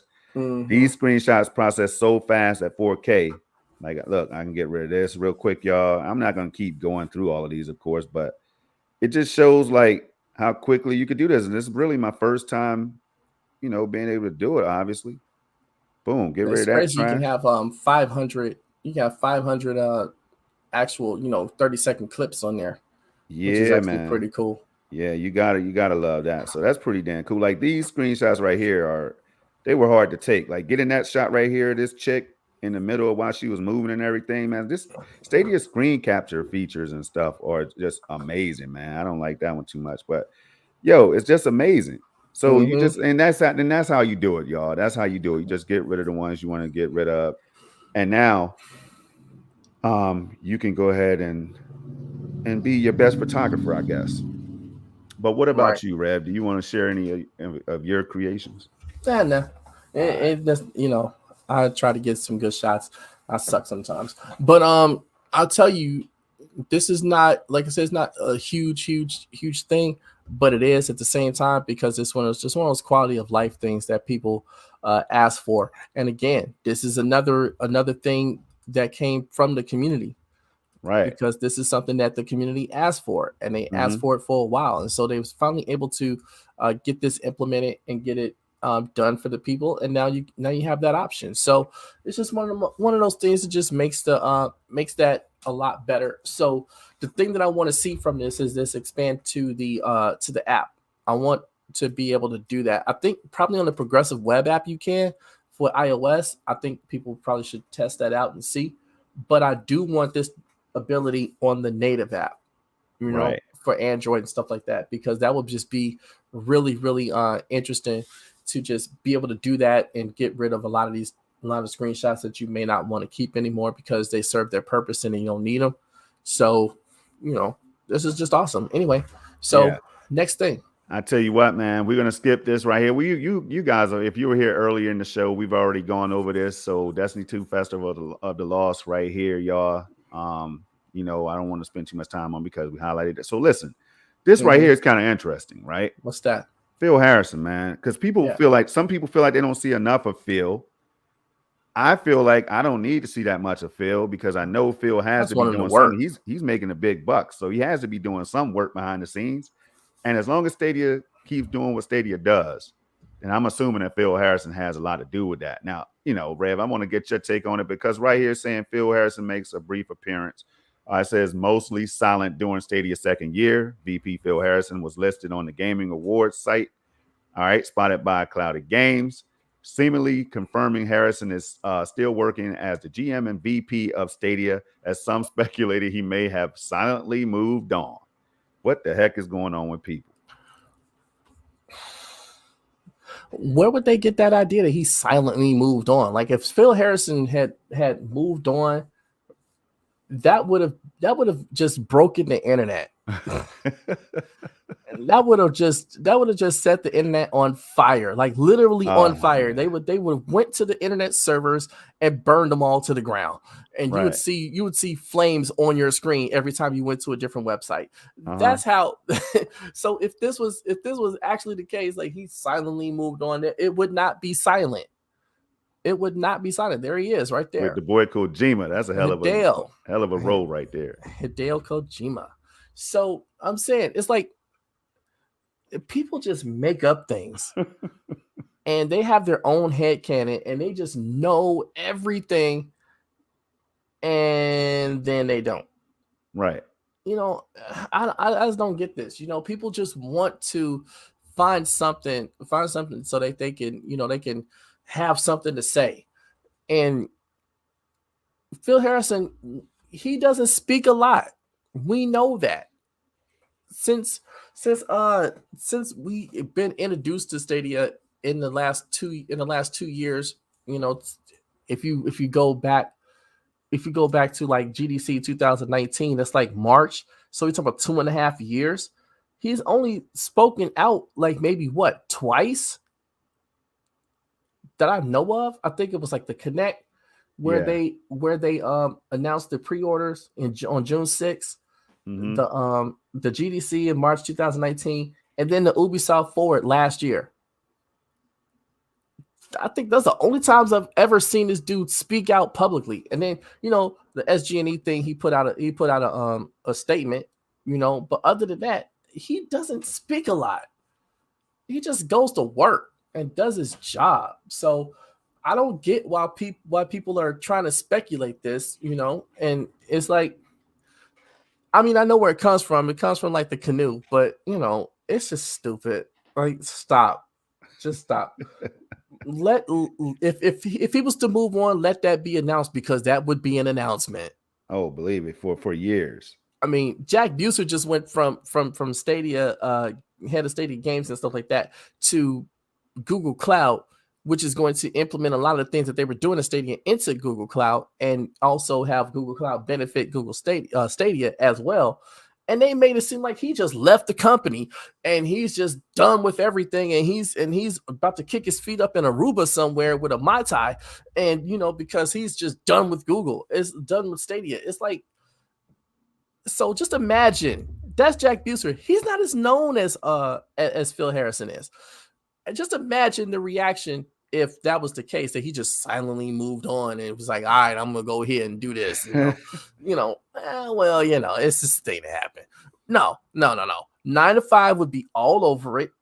Every other publication, PC Mag, PC whoever, they would be all over telling you how terrible Stadia is because Phil Harrison moved on and he left the company, this and the other. I mean, what was that? John Justice had, moved on and did his own thing, started doing his thing. And they treated that like April? They treated that like it was just the most egregious thing in the history of gaming in the entire world. Like, and he's not even as famous or known as in the gaming world as Phil Harrison is. I mean, I'm quite sure he's very, very, very well known, but Phil Harrison carries a lot of prestige with his name. You know what I'm saying? Because from the PlayStation 1, he was there, right? From the Xbox, he was there, and to Stadia, he's there. So it's like, if this guy just, I'm all right over here, I'm gonna go do something else. It would not be a silent thing. it would not just go fly under the radar and everything, just moves on and, no sweat off my back or anything like that. It literally shut down, Stadia, Twitter, and everything. So stop. Just stop. Yeah. So and the rest of this right here, y'all, is basically Uno gets Call of Yara pack. All right. Okay. Hey. Don't skip over that. Because you know what? I think that's pretty cool that Ubisoft does this. They did it with Immortals Phoenix Rising. They did it with I think it was Assassin's Creed Odyssey. And Rayman. They have these themed decks for Uno. Uno is a fantastic game. I love it. So the fact that you get these themed decks, and I have all of them, because I just bought the Call of Yara deck, and they come with different, powers, different power ups and stuff like that, in the games and stuff. I think that's pretty cool. So, I can't wait to get on Uno to check that out. We'll see what the Call of Yara deck does. We got to get a game in so we can hate each other. Hey, man, we'll see. We'll see. There's so many other games out there that's on my list. I'm not looking, you know what I mean? That's just how it is. Prioritizing, man. Uno is just not on my priority list right now. No, it have to be a priority. It's just something to do. Yeah, you're right. We'll see if we can get to it. Like seriously, like when you play the physical game, the actual real game, do you just sit around and say, "Oh man, I'm a play some Uno today"? No, it just happens. I haven't played real Uno for a long time though. I just played it 3 years ago. Yeah, we'll see, man. We'll see if we can get somebody at the table, the virtual table, and make it happen. No, I'm talking about me and you. We just gonna do this. We'll see, man. I got some other games to play. I got other games to play too, dude. Hey, Wave Break update hits Stadia soon, y'all. All right. So the Signal 2's update should be arriving on Stadia soon, it says, after hitting other platforms. Okay, cool. Now, Baldur's Gate 3 patch 6, slightly delayed on Stadia. Is this a deal breaker? Nope. The game's still in early access, so whenever that update comes, it is what it is. Mm-hmm. I don't know a whole lot of people that even bought the early access or whatever to play Baldur's Gate 3. Right. I know I did. I don't know how many others have though. So that's not a big deal at all to me, really though. But it's good that the patch is going to be coming at some point. All right, direct touch controls expands to iOS. We covered that briefly earlier and everything. I think that's in public parties go official. We've already talked about that earlier, so do go back to refer to that conversation, man. I think those are two big moves, in my opinion. Two decent moves, in my opinion. All right. Now, Rev, before we get ready to wrap up, man, let's see here. I want to make sure that we're going to skip this one, the xCloud. All right, so xCloud fully upgraded to the Series X hardware. I had that on the list right here. Boom. GeForce Now has something big in store. They recently announced on Twitter that that they're going to be having some kind of big announcement or big event or something like that that's coming up. That's supposed to be big, right? Let's see if I could bring it up. But yeah, my thing is that, is the I want to ask, is the competition heating up? That's why I put this in the title or whatever. I want to get Rev's opinion on whether he thinks the competition is heating up and that Stadia needs to do anything to counter this or join in the fun or whatever the case is, because I've been on xCloud recently and it does perform better. I'm not saying noticeably better or is superbly better. I'm just gonna say it performs more solid across certain games, because believe me, all you had to do is boot up. What game did I boot up? And I was like, yo, well, I guess it's not across all games yet. So 1080p 60 for xCloud is supposed to be like a common occurrence with the Xbox Series X hardware upgrade, right? But I can't remember which game it was that I booted up, and I was going to let people know, go play that one and see what I'm talking about. But performance was not that great. And sometimes I still get like soft pixelated visuals and things like that. But hey, it's not a knock on xCloud. It's just what I saw. Now, GeForce Now, it recently launched in Brazil, by the way. I just want to see what they bring to the table, because I welcome that competition, Rev. It's going to push Stadia to do bigger things, and all of them are going to hopefully push each other to advanced cloud gaming. But what's your thoughts real quick? Yeah. So I don't use either of these platforms, and I'm a lifelong I'm a lifelong Xbox guy. So I don't know. One of these days I may try xCloud, but from what I've been Seeing and hearing about it is just not on that level yet. So, I mean, even with the upgrade, I guess it's okay. But, you know, I don't really have nothing positive to say about it. I don't have anything negative to say about it. So, you know, but I will say kudos to them for upgrading everything, you know, fully, you know, up to the you know, up to Series X and, you know, at least getting people 1080p. So that's cool. As far as GFN goes, I mean, I'll see what they say, but it, you know, it doesn't move the needle for me one way or the other, because one, you know, this is just my personal thing. Now, for people that like GFN, this is probably some really, really great news. But for me, I don't purchase PC. I don't purchase PC games. I don't buy games on Epic. I don't buy games on Steam. I don't buy games anywhere else that, you know, for PC players, because I'm not a PC guy. I don't have a gaming PC, and I, you know, probably won't.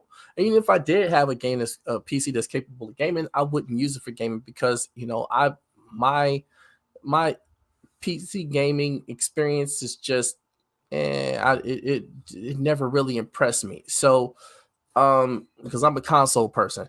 But for the people that use GFN, you know, to play their PC games in the cloud, also, you know, I hope this is a really big announcement for them. I hope it's a really good thing that they announced for the user base. But other than that, I'm not really paying attention to it. It's not even on my radar. It doesn't move the needle like at all for me. Yeah, and I'm sure there's other people that feel that way about Stadia. You know, that's why we're gamers. We have our own minds, our own opinions and stuff, and we do what we do. But back to that PC thing, oh man, hey, other than downloading my games, PC is just the way to play. Overall, that's for you, I guess. If you want everything in a bag, you want FPS, visuals, and all that stuff, man. You want Steam sales and all that, PC got you covered. But this right here is the cloud, where there's no downloads and things like that, and we still get the sales and other things, you know. So it's all necessary, and they all have a place. That's the point I'm trying to make. I will say, you know, that since this is cloud based, you know, since it's a cloud based thing, does it mean that Stadia has to do this or do that? Not necessarily, because each of these platforms go for different demographics as far as like the user base is concerned. But the visual of it, right? The aesthetic of it is that these guys are making moves Stadia isn't, you know, so they should at least have something in the bag, you know. And I remember way back when Stadia first started, you know, if Microsoft made a move, oh, Stadia has to go and give me 5 games for free in order to keep me.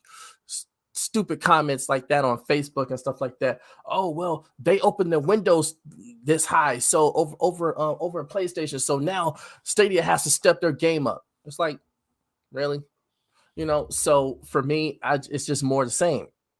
It's like, if the one thing we don't ever see, right, is when Stadia makes a move, and they have made moves this year. When Stadia makes moves, they make an announcement, stuff like that. You never see the opposite. You never see the reverse of that. You never see people saying, hey, Stadia has done this, man. I think Microsoft and them need to step up and do something. Or I think, you know, NVIDIA needs to do this, or Luna needs to do that, or blah, blah, blah. But you never see that, right? There's a few people that do it. That's all. I never see it. I never see that, right? But when another company makes a move, all of a sudden it's a referendum on Stadia. Every single time they do it, every time, and it never fails. I'm like, where is that coming from? And you know me, I was speaking out about this stuff last year, you know, when people was doing this, and I was like, why does every single move another company makes, which they are supposed to do, because if they want to stay in business, that's how they operate, and they've done that no matter what the other company does. But why is it that every time they do something, all of a sudden it's a referendum on Stadia? It's like Xbox could do something that has nothing to do with cloud gaming, and all of a sudden, well, I think they need to give us, you know, free this and free that. They need to put money in our pockets to keep us on. Like, I've actually seen people say stuff like that. No, I understand that. Me too. You know, I've seen people say stuff like that. I've seen people say, well, they need to just give us $60 so we can buy a game. I'm like, why? Like, why do they have to give you, like, if that's the case that you think that way, that means that you don't necessarily support the platform, because you don't ask that when Sony does a move, and you don't say, well, Microsoft needs to give me $60 so I can buy a game. Like, I've seen comments like that, and I'm like, where does that come from? It's the same thing. Now, I'm sorry, got to get into a little bit of a bag. It's the same thing when, it's quick. When people ran with that Stadia 2.0 thing, right? Mm-hmm. Again, we have to keep emphasizing this, because we got to set the record straight on this. Because again, it's been popping up in the comments in the recent blog posts, right? Oh, we still haven't got Stadia 2.0, and we haven't got this and that. Again, Stadia never, not once, ever promised that there would be a Stadia 2.0. They never said that. That never came out of their mouths. No one is quoted that works for Stadia has ever said that. That comment came from a developer that said on a podcast like this one, where they had their hands on Stadia 2.0, and it is phenomenal, and it's the other. And from then on, that's just been the talk, and everybody just ran with that. And they said, oh, when Stadia 2.0 comes, it's going to do this, it's going to do that. Like, no, they never said that. But again, people are running on bad information, a rumor, and and speculation just based on a comment from a developer on a podcast one day, and it just ran. Now, the thing is, they did say that Stadia will just improve it as it goes on, and that's the narrative that that's the narrative that you can kind of get behind, because they don't need to just like put it out in generations. That's for consoles. That's for selling a box. All they have to do is just piece by piece improve this, improve that, add this, add that, which they've been doing. And if you've been paying attention like the last almost 2 years since it came out, that's what they've been doing, and let that be.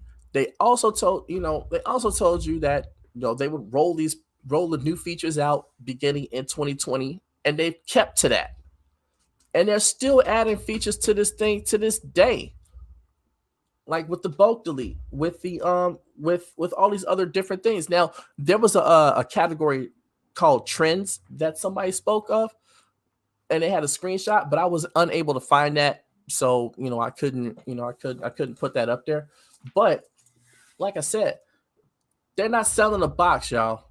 So they don't have to put it out in generations. They just upgrade what they have and let that be that. So I don't know where these people are getting so mad at Stadia for not giving them something that they never ever promised them. I don't understand that mentality. Like, what type of entitlement do these people have? I don't get it.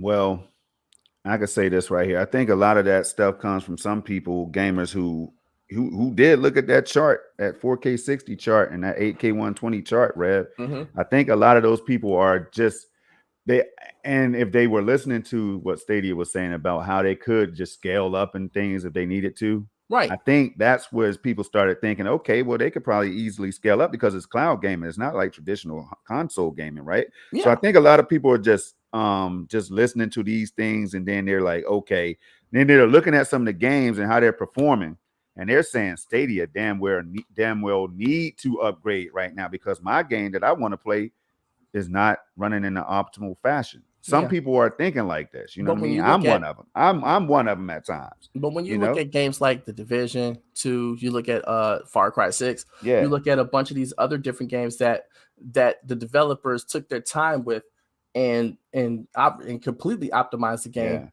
to run their best and look their best on the platform. You can see that the upgrade isn't necessarily urgent. You just gotta stop having lazy ass developers. I'm sorry, if they're not taking advantage of the hardware, you can't blame the hardware for not delivering it. These people aren't optimizing it for it. It's just like now, do I feel like they have a need to upgrade some parts of it? Yeah, of course. Because why? Because there's always a need to upgrade technology. You know what I'm saying? There's a need. There's definitely a need. That's true across the board. You know what I'm saying? You're gonna always need to upgrade your PC. You're gonna always need to upgrade your upgrade your consoles at some point, or get the new latest version of it, the Slim, the Pro, or whatever. There's always need to improve. That's never not been the case. But it's like when it comes to Stadia, everybody wants it yesterday. They want to, well, they need to do this and they need to do that. If they don't, and I'm just gonna take my money. Okay, then do that. Just do it. Nobody's holding you here saying, hey, well, if you're not getting the experience, then you need to keep going and keep staying. No, you're a consumer. You have the right to game how you want to game. And if Stadia doesn't meet that need for you, there's other options out there for you. Now, as far as cloud gaming, you're probably not going to get the best experience, but you may get different games, and that's awesome. But at the same time, if you're not getting the performance out of, over on the other side, keep that same energy that you had when you were trashing Stadia. That's all I'm saying. All right, now check this out. As you can see, the people that were sleeping, they're starting to wake up, man. This hardware discussion is always going to get people. I know I'm on the side of the fence with Anders. You're on the side of the fence with Alberto, my homie. And this is I'm on both of their side, actually. I'm on both sides of that. So, all right. So you think Stadia needs to upgrade right now? Not right now, but I'm saying that there's always need to upgrade. That's what I'm saying. So it's not that they have an urgent need that tomorrow, if they don't do this, then then it's trash. No, I'm saying it's technology. It's blazing a new trail. So there's always going to be need to upgrade. That's why they always upgrade, whether it's adding a feature or adding some little subtlety to the platform that improves the quality of life, like the bulk delete and stuff like that. So now, as far as like the graphics wise, if you looked at Project Storm's Far Cry 6 stream, when he put it up against all the other platforms, you will see what I'm talking about. That I don't feel the need to upgrade it completely right now, because if you saw that stream, I'm telling you, if you haven't seen it, go watch it, because he did a phenomenal job of just showing off the different platforms and what they do and how they operate this particular game. So when you look at that and you look at the Stadia version, because he did that last, you'll see that the graphics on there was just amazing, and Storm will admit that.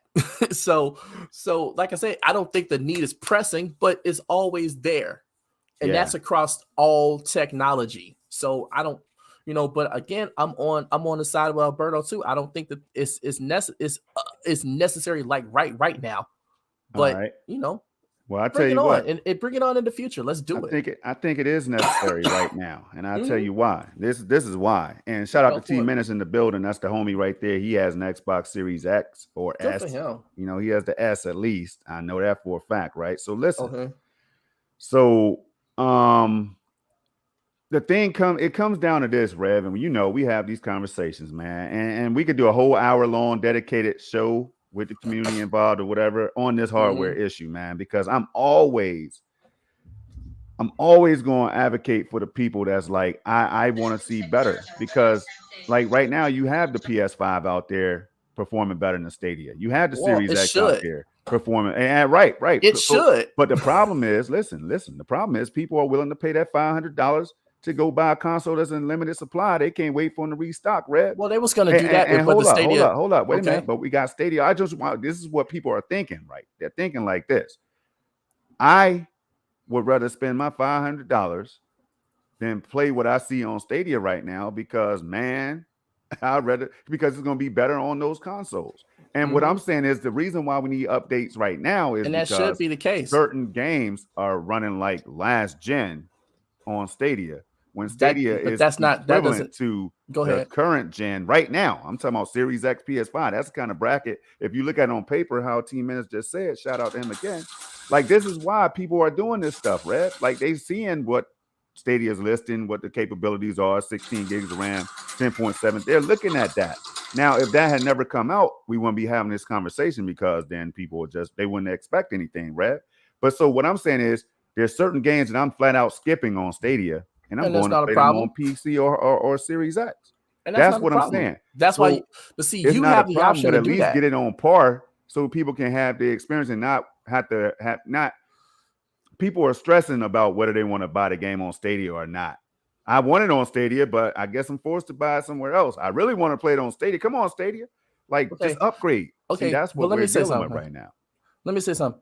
We're not avoiding this conversation though. Oh no, we don't do that here. Nah, This ain't we the don't do place. that. This ain't the place that we don't have a conversation. Why it's like put that comment back up. I Colin says Stadia needs a dope IP exclusive. A dope IP? No. Yeah. I get what he's saying. So, okay, we talked about it early. Right. But he brought it up, so we're gonna have this conversation because he said, why not have that conversation? Well, we having this conversation. This we here now. We in this little box right now, and we're gonna have this conversation. Why? Because one, IP exclusives are cool. At the same time, they serve a purpose. And what purpose do they serve, Storm? Hey, to sell a box? To sell a box. Stadia is not selling a box. So now, will that give people a compelling reason to play some games on Stadia? Yeah, sure. Mm-hmm. But the thing is, what they do is some games, and some publishers should really definitely take advantage of that, is not necessarily if they don't have a dope IP that's exclusive to the platform, they at least implement Stadia exclusive features that you won't get on any other platform, like crowd play, state share, things like that, and implement them and stream connect and implement them in ways that other platforms just aren't doing. That's the thing that can help sell the platform, because again, the platform is free. So even if you don't ever buy a game, even if you don't ever subscribe to it, you could just buy the game and play it and have those features implemented in the game. Like with Far Cry 6, you're getting Stream Connect on Far Cry 6, right? So if you co-op with somebody, you can see where they are in their game in a picture-in-picture. Now, are they doing that on any other platform? Not that I'm aware of, but you get that exclusive feature on Stadia. Like with Grid, you have the 40-card race, all that stuff. All you have to do is just figure out ways to implement what Stadia does. Now, I don't mind them going for say a third-party exclusive game, and that'd be like the mascot game like Mario or Halo or something like that. I think that would be awesome. But it's not completely necessary because they're not selling a box.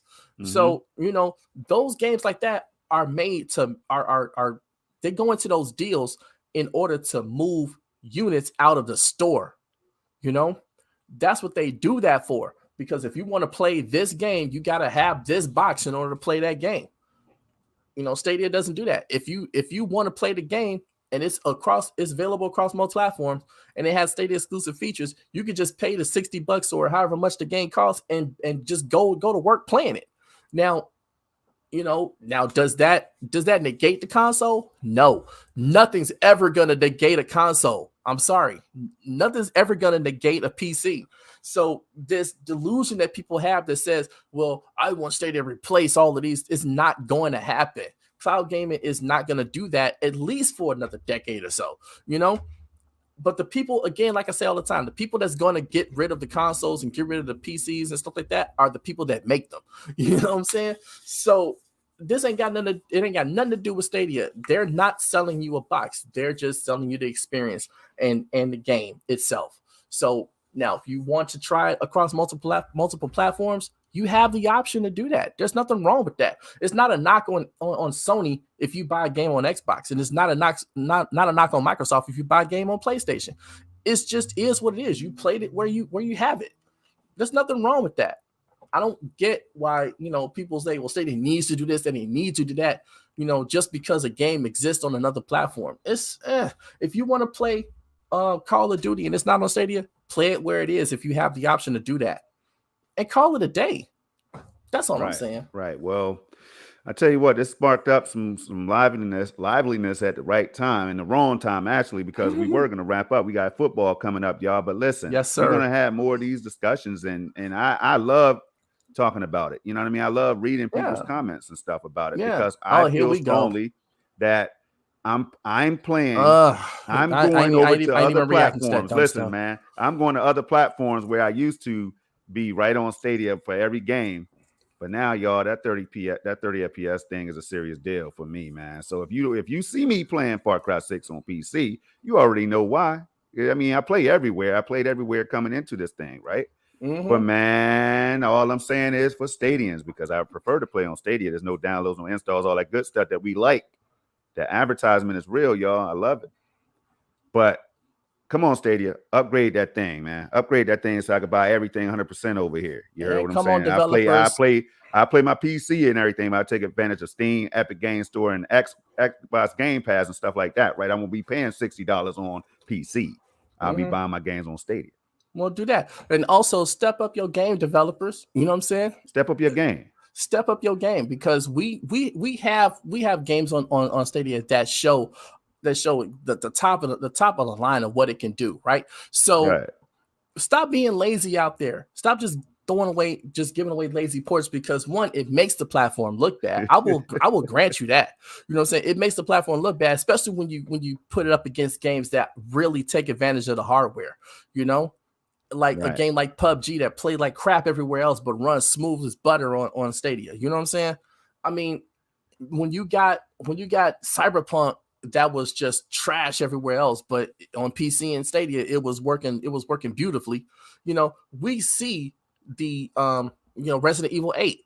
We see the capabilities when developers take their time and really push the platform, right? So, like I say, developers, step your game up, man. Like the Falconeer is awesome, right? And it's just one guy. It's just one guy. But it's awesome. And it's running 60 frames per second and all that stuff. So if one guy can do that, how come these major companies can't do it? It ain't the platform. It ain't the platform mostly. It is these just lazy development. Man, I don't know if it's just that, man. It could be that they are limited to what they could do.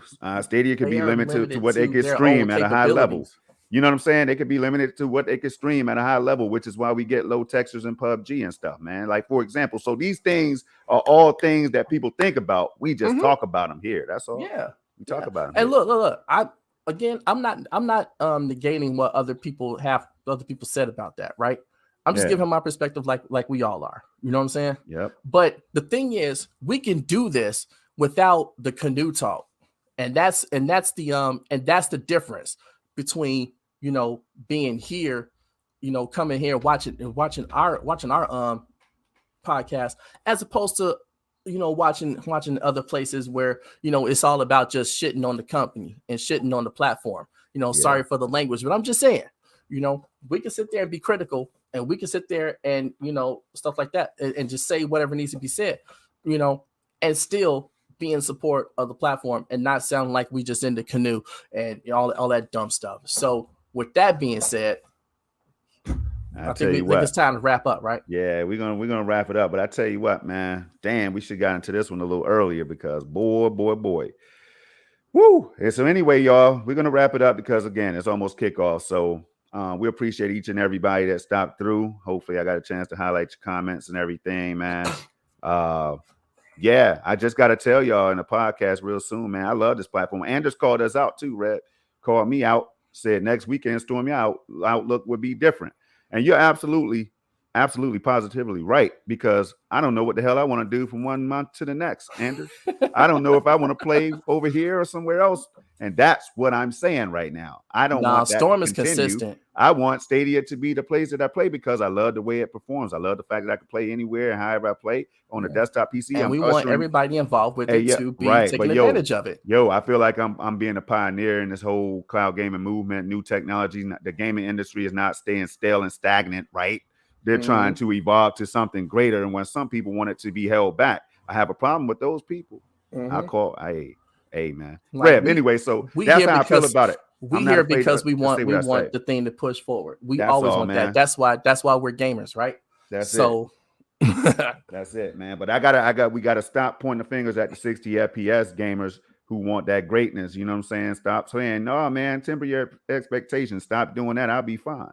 You know what I mean? Because I'm not gonna come at you and say, yo, man, you should kill yourself if you play at 30. I'm not gonna say no dumb stuff like that, Red. You know what I mean? Stupid. Like, but I feel like that's what the issue is that some just don't understand what others would like, and we're all consumers, man. So, but we all have the right to voice our opinions on that. And you know, for just some don't people, contribute to holding the platform back. see, I don't never do that. So, you know, the reason why I say, you know, we got to holler at the developers is because I want them to take advantage of what's available to them, right? Because we've seen how games are when they do. So if they're not bringing that, then we got to hold them to account too. It's not just saying, hey, you know, Stadia needs to do this because they're not delivering. Like, no, there's that part, but there's also the part of the developers too.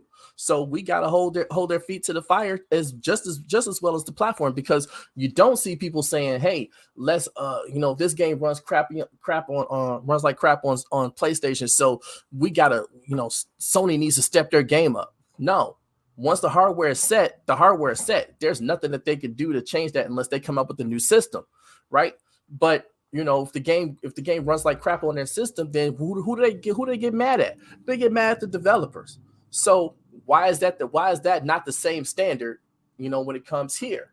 You know, especially when we've seen games like The Division 2, Doom Eternal, and all these other games that just run really, really well. And you've spent like how many hours on Doom Eternal? Oh, a whole lot, man, because the game runs well. But then, you know what? When I go back and sit on Series X with ray tracing and all that other stuff, how you think I feel? That's why we had these conversations continuously, man. I just want y'all to understand, Red, on your side, why people on my side think like we do. Andrew says, what if 60 isn't enough? 60 should be the bare minimum in 2021. But see, you wouldn't understand unless you're playing at 60 or higher. That's all you wouldn't understand. Look. See, Storm, this is where you always do this to me. Hey, I'm serious. You I'm laughing, know but I'm I don't serious, disagree man. with you on that. I'm laughing, but I'm dead serious. You know I don't disagree with you on that, though, right? You don't ever see me sit there and say, hey, you know, look, if people are used to playing the game at 30, that's fine. That doesn't mean the game is trash. I'm saying, would 60 frames per second be better? Yeah, of course. You will never get me to disagree with that. You know what I'm saying? But 30 makes me feel like like puking sometimes. You know what I mean? That's the first I've ever heard of that. But hey, trust me, it's out there. Do research, man. I'm not saying that don't exist. I'm not saying that don't exist. I'm just saying this is the first I'm hearing about it this year. People saying that. So you know, it's just kind of weird. But look, we all want gaming to be the best it actually ever can be, no matter where we do it at. Why? Because this is our escape. This is our form of entertainment. This is the thing that we love and we grew up with, and we have, you know, dedicated our lives to and our hours to and all of this stuff, you know. So this ain't about Stadia. This is just about gaming, period, right? And we can have these conversations. Why? Because we love to share our opinions and we don't always agree. Absolutely. You know what I'm saying? We don't always agree 100% on everything, and then we never will. But we're gonna have that conversation. Why? Because it's necessary. It's always gonna be powerful. It's always gonna be heated, man. 30 FPS is, like Mike Ross said, Red, not acceptable, man. It's not enough. It just makes games blurry. Why would you want to see a blurry game? Why would you want to see a choppy game? Why would you want to see a game with frame pacing and stuff, man? Talk to the developers and tell them you want 60 frames on all of these games. But again, the developers might tell us that, hey man, we can only give y'all what we can give y'all, because y'all don't make these games. You know what I'm saying? So until you start making these games, you're gonna understand that we're gonna drop it at 30 because that's all we can do right now. Far Cry 6 might not be able to run at 60 on Stadia. I said it. It might not be able to run at 60 at 4K on Stadia. It just might not be possible. What about that? What about that, Storm? What about that, Red? Well, because you know what happened? I don't think that's the case. I don't think that's the case. I think that, you know, because Valhalla ran at 30 and then they upgraded it to 60. So who knows that, you know, man, 1080 or 1440 or 1860. Hey, but they upgraded it they went native 30. They went native 4K 30. I think that's what I heard. Native they upgraded 4K to 60 frames just like you want it. So it doesn't matter. But bruh, now, do you think that? Right, of course. I could do 60 at 1080p. I could do 60 at 720p because it's 60. I can make that compromise, man. What I can't do is no 30. I can't do no 30. God. I'm sorry, y'all. You was doing it on that stream. And that stream was awesome too. Hey, bro, I did that on the stream because I had to play the game in order to talk about the game. You know how I do things, man. But I'm that not stream be out was here awesome. Talking about something that I'm not playing. But that stream was beautiful. Awesome. It was beautiful, and it made GeForce Now and Luna, they need to go back to the drawing board. I don't care. I think, you know what? I think that you highlighted both. Was that GeForce Now and Luna, right? Yeah. I think you highlighted them very, very, very, very well. I think you did. And to me, it wasn't, you know, a thing of putting the other platforms down, right? Yeah. You know, it was just showing the difference. Now, that's in the case where Stadia looked better, right? Mm-hmm. And it wasn't about, hey, these other platforms are trash and this and the other, blah, blah, blah. But when Stadia looks bad, now it's all of a sudden Stadia is trash and it's not. See, you see what I'm saying? Not saying you do that. Yeah, no. I'm never gonna say Stadia is trash because I'm not saying that. I'm not saying that you do that. But this is the conversation that happens. Right. Now, when it's a point that makes Stadia look good, it's always complimentary to the other platforms, right? Yeah. It's always I love Xbox, I love xCloud, and I love GFN, blah blah blah. And they, you know, but I think that this just Stadia version just looks a little bit better. Okay, fine. Now, when the GFN version of something or the PC version or something else or xCloud version of something looks better, oh, Stadia's trash and they can't deliver and they need to do this and they need to upgrade this and they need to do that. See, it's not the same energy. All I ask for is consistency. If you're gonna be that way, you know, if you're not gonna trash the other platforms when Stadia looks good, don't trash Stadia when the other platforms look better. That's all I'm saying. Be consistent across the board, because otherwise you just look silly to me, and I can't take you serious. You know. I'll tell you what. All I'm gonna do is call out what makes sense in my mind. You know what I'm saying? That's all I'm gonna do. And I'm gonna base it on these articles and stuff that I read about this hardware that I can't understand. So with that being said, that's why I made a statement, and I stand by that statement that maybe Stadia can't hit these numbers in certain cases. That's why they got to upgrade. Maybe certain games can hit 4K 60 and not others. You know what I'm saying? So there's a whole lot to be thinking about. But look, that's true across the board, though. That's the thing that I'm saying. Man, we're gonna have to dedicate. That's just not Stadia exclusive. We're gonna have to get the power hour crew out here, me, you, MM2K, and whoever else, man. We gotta do stuff like this, man, and have a conversation with the community and those like these guys out here that instigated this whole thing, in my opinion. They joined in because this again is the discussion piece I ain't mad at them. I ain't mad at them either, because they're consumers. They're consumers just like me, man. I don't want to play everywhere else the way I do. My ratio used to be 98% Stadia. Now that number is dwindling, y'all, because I want to play my games like Far Cry 6 in the best light. That's all. I'm sorry. Now, if you hate me, that's messed up. But if you understand where I'm coming from, I appreciate you. I understand you too. Rev, where can the people find you, or do you have anything else to say since we already went a little over, man? Yeah, I'm done. I got nothing. But look, let me tell you, you can find me on here, Stadia Revolution. You know, give me a sub. All that stuff. I really appreciate that. I'll drop my link in the chat.